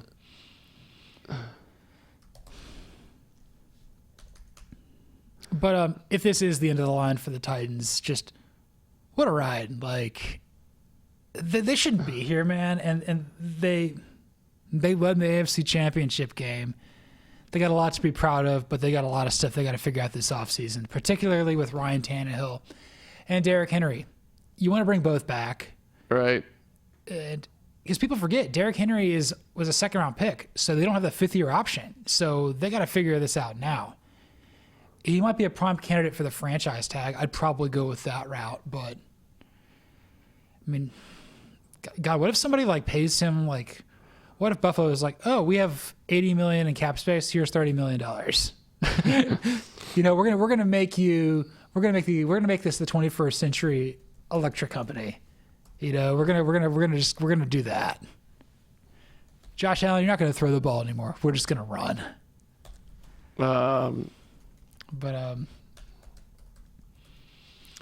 So Kansas City is gonna kick off here. What's that fried chicken place in Kansas City? It's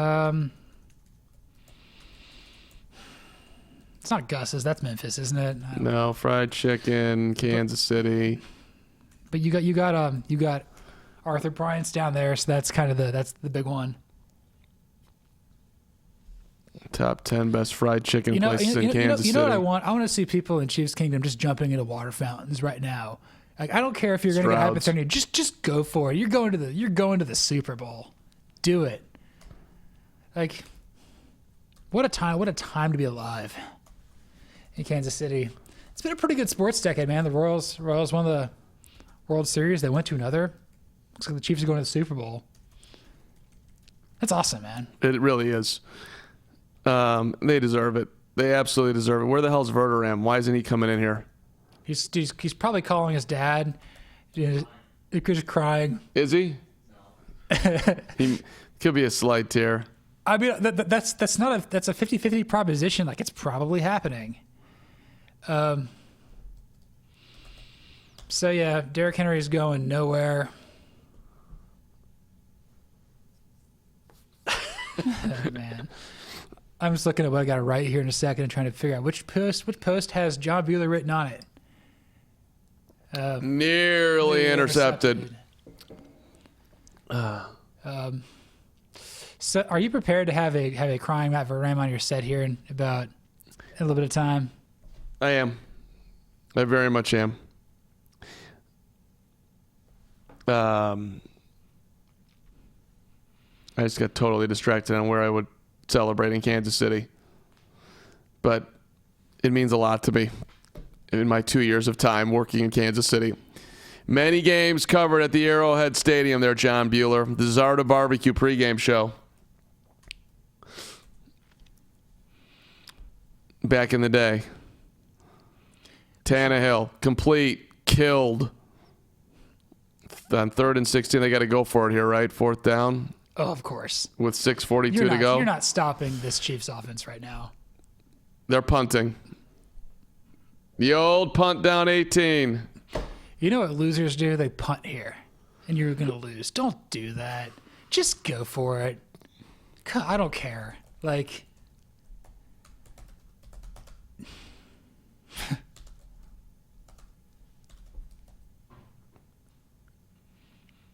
if Tennessee had a quarterback that could throw more than 75 yards, says the prodigal Hill.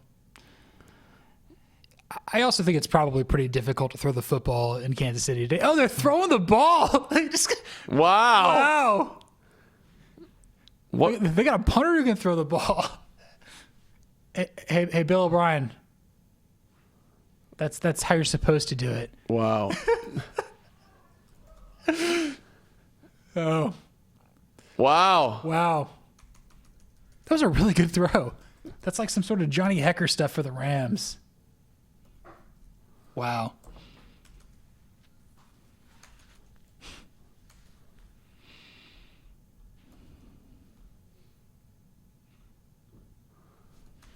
Amazing. Maybe they should just go fake punt down the rest of this field. There we go. Complete. You know who hated that play more than anybody else? The Kansas City Chief Gambler. Yeah.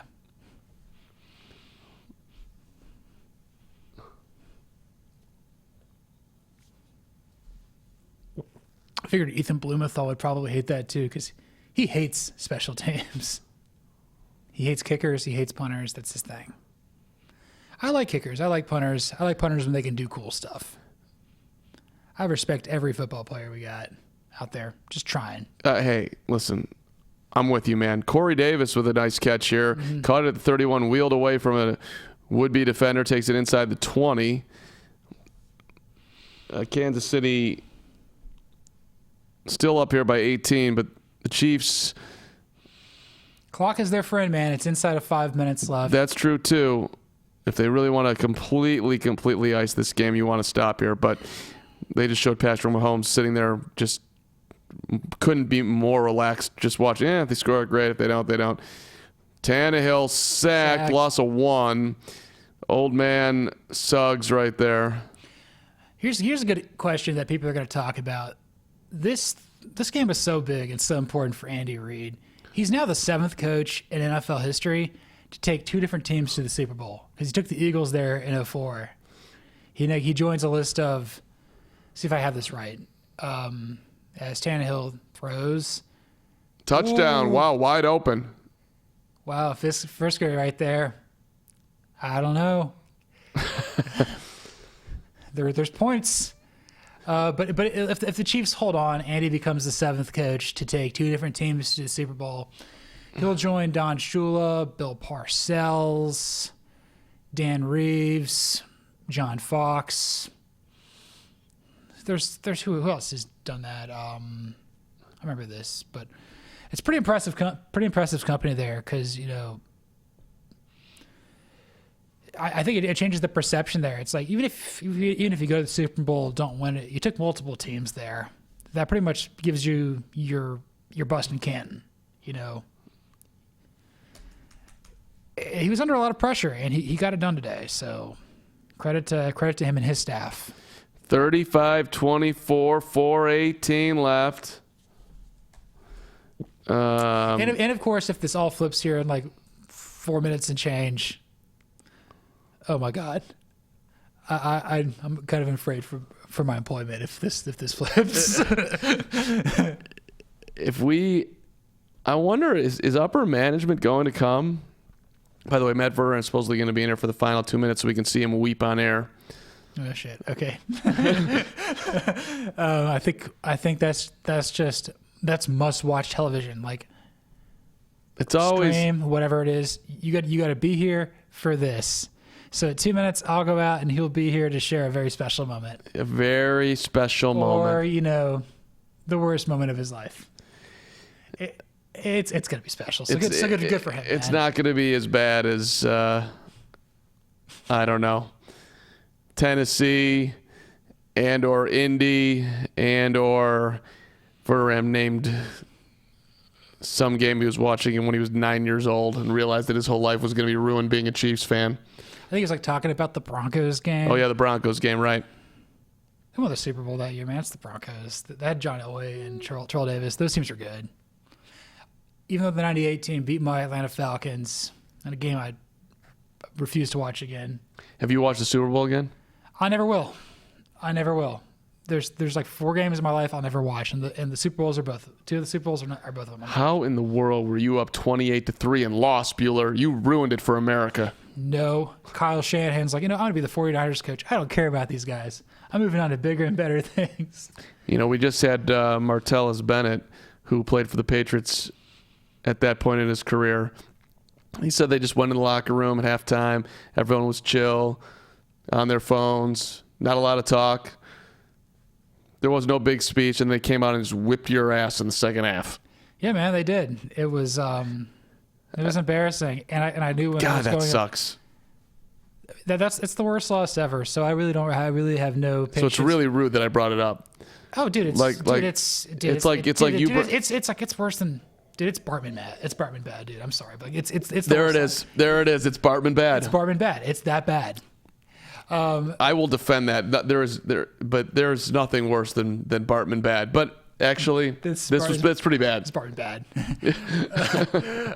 Bartman bad. Let's get that trending right now. How was your day? You gotta go on site here, right? How's your day, Bueller? Regular kickoff. It was Bartman bad.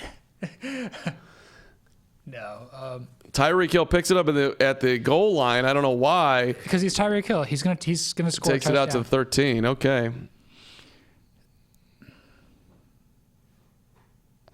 So 11 down, right? Stop, field goal, onside kick, touchdown, 2-point conversion, OT. This is the franchise that did pull off the Music City Miracle. So we've seen unbelievable things with the Titans. You know what you need right now. It's called a turnover. Been calling for it all day. You're gonna need Pat Mahomes pick 6. Not sure he's gonna give it to you, but look at that. Like this is just a run formation. Look at that. Just Williams stopped, no gain. And he unintelligently went out of bounds, so that stops the clock. You don't do that. Prodigal heel, yes, you are okay, and you are still covering. And you can't. No more touchdowns for the prodigal heel from the Tennessee side of things. And you're all right. Field goal, you wouldn't mind it. All right. 2nd and 10. Mahomes looking right, running, throwing, tackled, no gain. Maybe even a loss of one, call it a sack. Now you take a timeout, the Titans do. Their first timeout, so they have 2 left. 3:59 to go here, 3rd down, and this is why they pay me the big bucks. The Titans need to get a stop here. Right here, it's important for Tennessee to get a stop. If the Titans do not get a stop here, they don't win this game. This is a time where you really want to get the ball back. If you want to win, you can't lose here. Getting the Chiefs off the field is what the Titans want to do.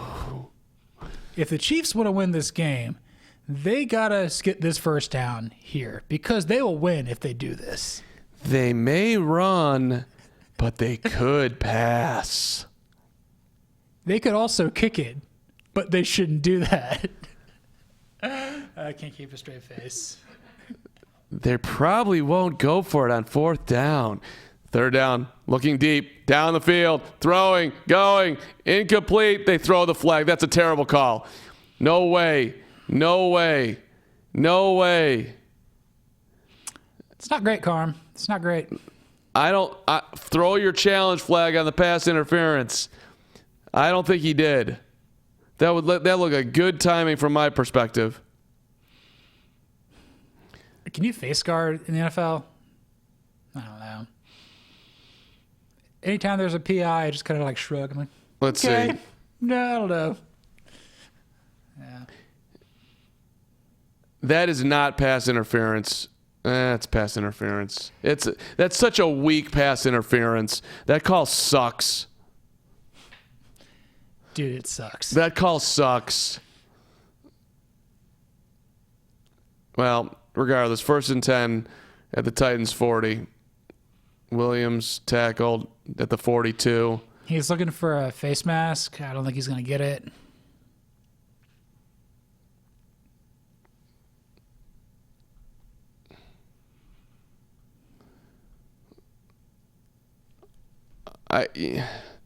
Officials bother me. They just do. I know they're doing the very best they can. Tough gig.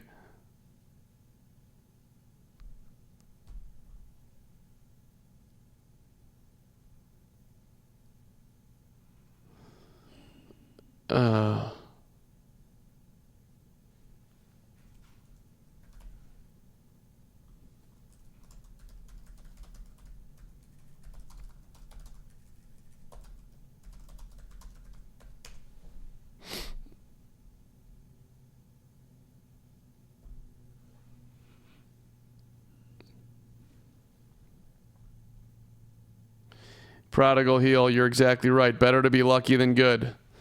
Yeah. Although, but letter of the law, that was pass interference. I don't know if we can go all the way as far as to luck, but in my mind, integrity of the game, what you're calling, what you're not calling. That was good defense. You were there. Ball was underthrown.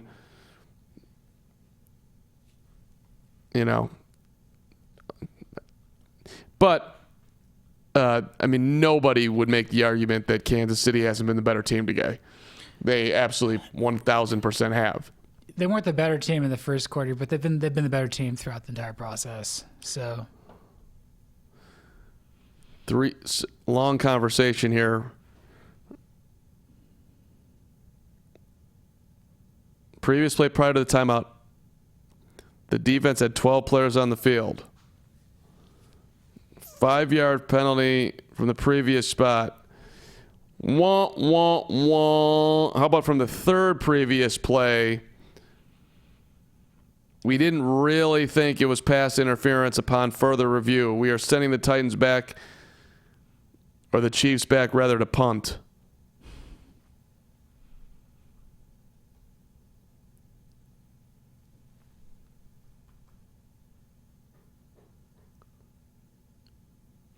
So it's a 1st and 5 for KC with 3:46 left. Titans are running out of time.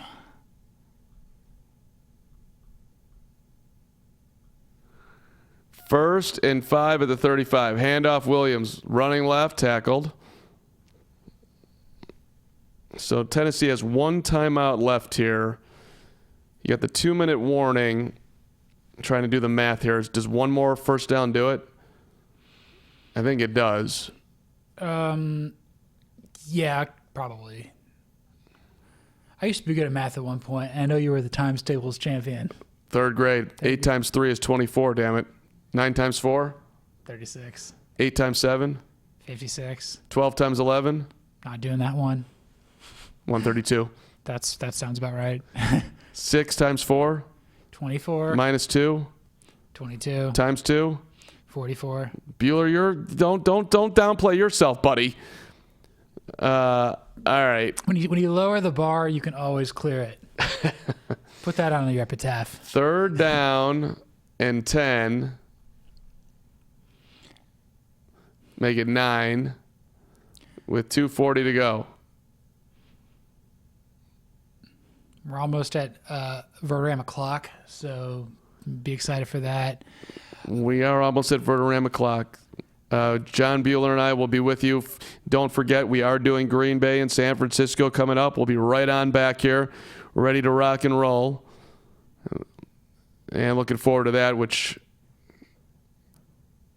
and 3rd down, the Chiefs actually throw it. So it's 4th and 9 with, it's incomplete, 4th and 9 with 2:15 to go. You can kick the field goal here, make it a 14-point game, see what they choose to do. I would assume that would be the case. Yeah, where's that out? Where's that on the field? Colquitt coming out to punt here. I thought they were on the 30. Am I wrong?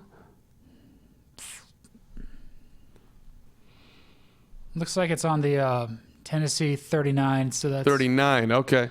Maybe plus it's like you don't want to attempt anything longer than 50 here. Now the gambler, you officially just got worried. Oh yeah. You just got very worried. Oh, you're looking at a backdoor cover here. You're looking at a terrible backdoor cover. Hang in there, prodigal son. Prodigal heel son, hang in there. Man. All right, when Verderame comes in here, I'm going to leave you with him for a minute, Bueller, because I got to talk to some people in upper management, and then I'll come back, okay? Okay, cool. Assuming Bueller comes here. By the way, upper management means I have to go to the bathroom. I don't believe upper management works on Sundays. But maybe in spirit. All right, so Colquitt's going to punt. He's standing at his own 41.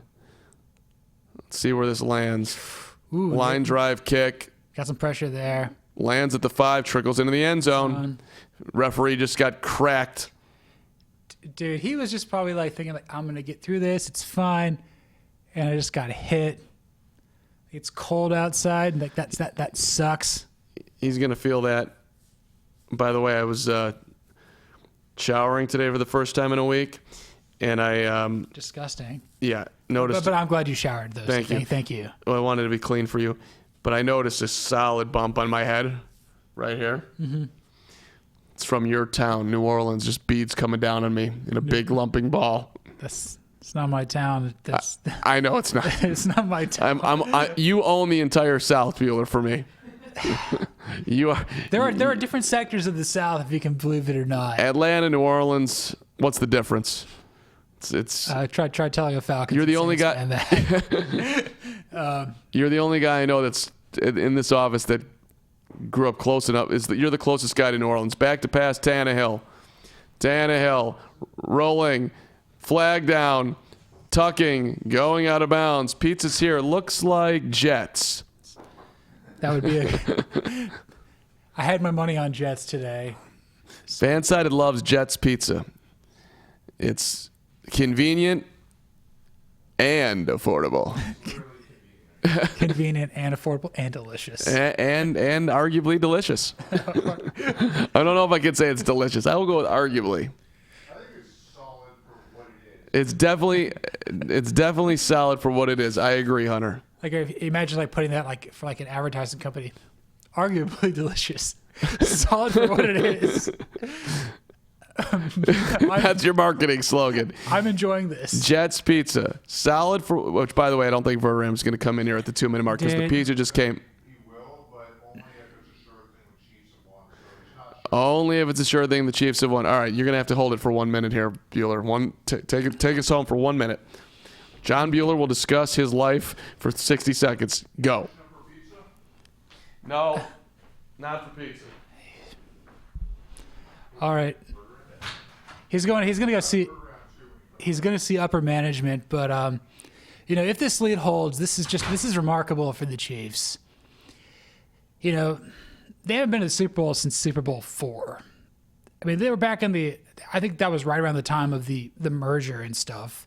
This is a very proud football franchise. They're gonna hoist the Lamar Hunt Trophy at Arrowhead.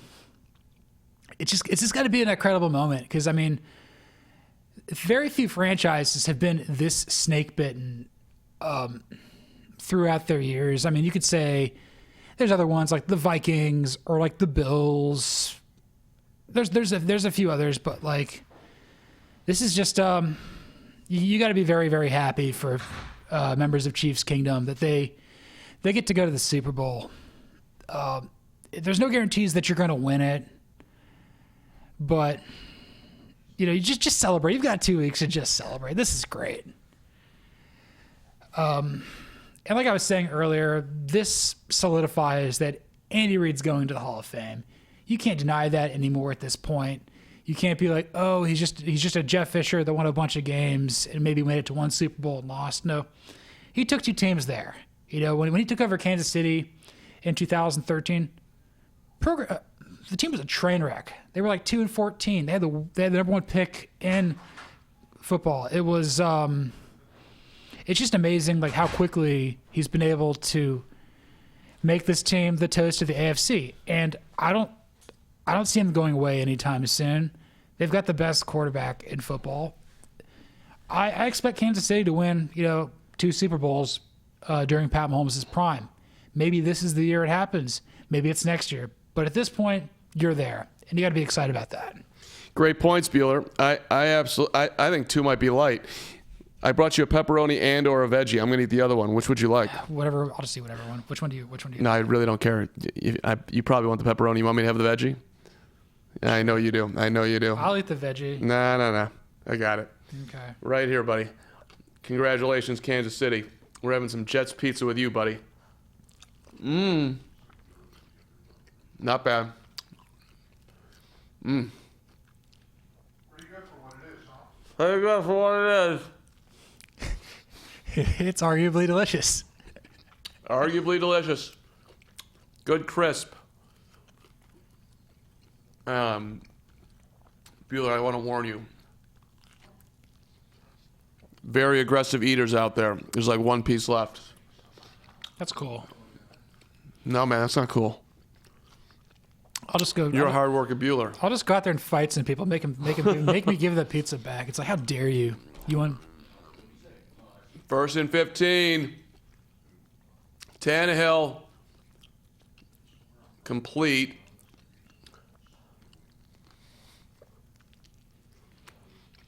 Ah, the beauty of gambling. Keep him out of the end zone. Keep him out of the end zone. Man. Or the other side, score.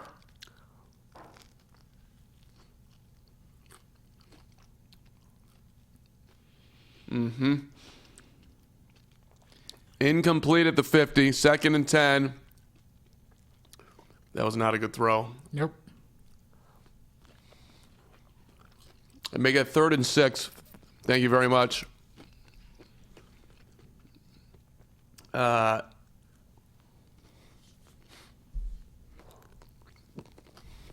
at Pat Mahomes. He's grinning on the sidelines. He knows what's up. Mm-hmm. He's going to the Super Bowl. And all those people who went out there and froze their ass off. Good for them. Down the middle, incomplete. 4th and 6. And this game is over, but this will really, really, really, really, really do it right here. You don't convert this. It's victory formation time. No, I just dropped it. Straight drop.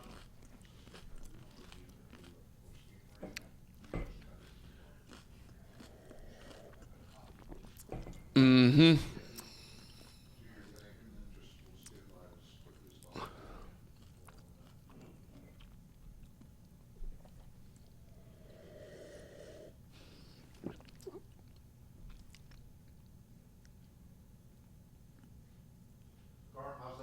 Tannehill rolling right, sacked, done, game over. Kansas City on their way to Miami and the Super Bowl.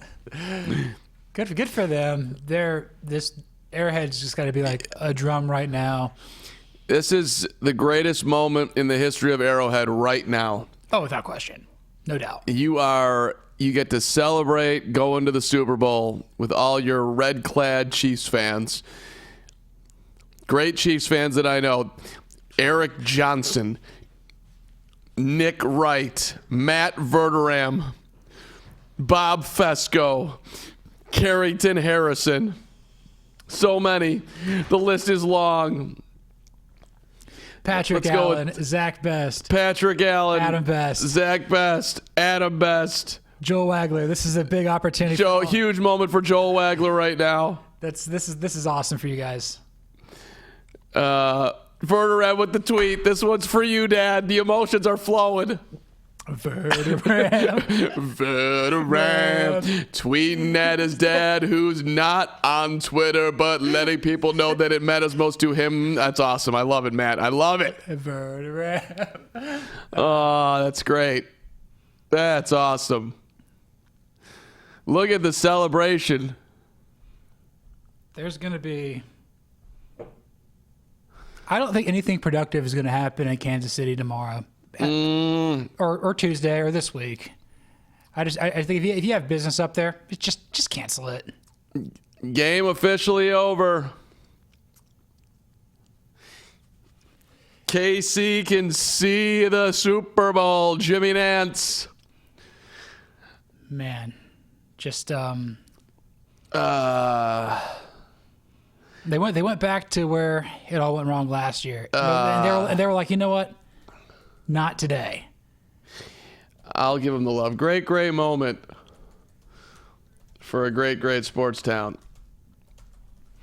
I mean, I'd type something, but I've got just grease all over my fingers, and I'm not going to compromise my beautiful attire today by using my things as my clothes as a napkin. But this is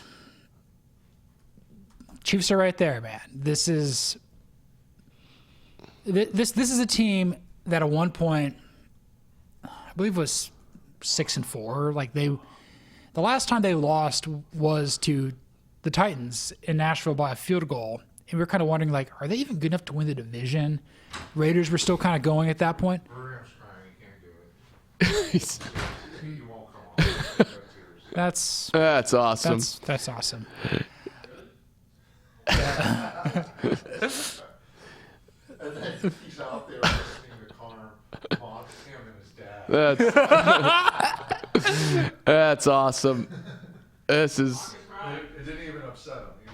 this is a beautiful moment. Yes. Yeah. Let's bring in a man who's feeling the emotion. I don't know what this is. Mahomes. Oh, the Mahomes hair. Matt Verderam, one of the greatest Chiefs fans, if not. I don't want to put you on top of all some great people. You're right there, though, buddy. You're right there. Listen, it was. I'm not gonna lie. I mean, it's really, it really like. Yeah, man. It's really special. Yeah, man. I know it's not winning the Super Bowl, but getting to it as a Chiefs fan, someone who's rooted for this team my whole life. Kudos to Tennessee Titans. I mean, they kudos to them, though. Yeah, okay, sure. But that was the difference in that game compared to every other Chief game of my lifetime was guts. Like 3rd and 6, and they go deep for the home run. Yeah. That's a play they never make before 15. Ever. That's a check down. It's take it. And he just loaded up and went for it all, and they got it. They get the pass interference call with Hardman. I mean, these are things that, they just don't ever do typically. And my phone is exploding right now. But well, Verderam, listen, I've been let's do a little recap here. I started working at FanSided in 2015. You started here what year? 2015. 2015, right. And I have listened to you talk about this team more than you needed to. On a near daily basis for 4 or 5 years. You've been talking about go ahead, your whole life. This is right here, the beauty of sports, whatever you want to call it. You'll never forget this one, man. No, I won't. Well, I need to know about how much my family cares about football. And my mother texted me, my sister Kimberly. Kimberly and I are running out to Mass. Well, thank God for you. I mean, look, my dad is, I might even be watching this, but like he's 59. The first game he ever watched, Super Bowl IV. And, they win. He's never been invested since. I've never seen a whole season through where he's been invested and they've gotten the Super Bowl. I mean, my dad is not a very emotional person, but like when on that 4th down, when they clinched, I mean, he lost it. Like it's. Were you talking to him on the phone? Yeah. That's awesome. Yeah. And I know he's not on Twitter, and he'll never see my tweet. But it's not the point, man. It's just all those years. It resonates with a zillion people. My dad he's the reason I grew up a Chiefs fan, and I love him. He's my best friend, and we've gone through a lot with them, good and bad, and. To be able to share that with something, especially now I have my own kid, you kind of get that dynamic. It's just really cool. It's better when your team sucks for so long and they finally win. I swear it is. It is because you put in all that time. Right, and you're a Bulls fan, going through before the pre-Jordan era. It sucked. I wanted to bomb the Pistons plane. Right. And when they won, it was like you didn't even really know. So much better. Because you went through it. You sort of almost like didn't even know what to do. And, on the Cubs side of things, good God. So we're going to end this stream. So for the record, just for everybody, this stream is going to end. We thank you for watching the Tennessee Titans and the Kansas City Chiefs, and we'll start a new one for the 49ers and the Green Bay Packers. But before we do that, Verderam, just a couple of I just want you to maybe, send Patrick Mahomes flowers. This guy's changed your life flat out. Look, it was never would have happened without him, man. He's been the best thing that ever happened to that franchise. Nope. I mean, there's no two ways. That game, they didn't win that game because, and give them credit, they stuffed Derrick Henry in that game. They did. Everybody and their mother thought there's no way they're going to stop Derrick Henry. They did. I mean, what do you average? 3.5 yards a carry? You couldn't have done much more than that. Pulling it up, 3.6. Did nothing. Yep. Did nothing. Tannehill, not a big day for him. Didn't turn it over, but didn't do a ton. But the reason they won that game was Mahomes. I mean, people will forget because they had such a big lead late and held on, obviously. But that game early could have gotten away. 10-0, 17-7. Things aren't going the way you want them to go. And he makes some huge plays. Brilliant touchdown throw to Hill, make it 17-14. They get the stop. They get the ball back. And just an unbelievable effort to score running down the sideline. It was brilliant. That really was the play of the game. It changed the whole game. Yeah. Well, congratulations, man. You're going to the Super Bowl. You are going to cover the Super Bowl in Miami, and your team's playing in it. I'll be there. I expect fully biased coverage. I hope not, but I'm going to have a fully biased heart. Yeah. 35-24, Kansas City. Watching. Subscribe. Tell a friend. We're back in just a little bit here with the 49ers and the Green Bay Packers, the NFC title game. Thanks for watching.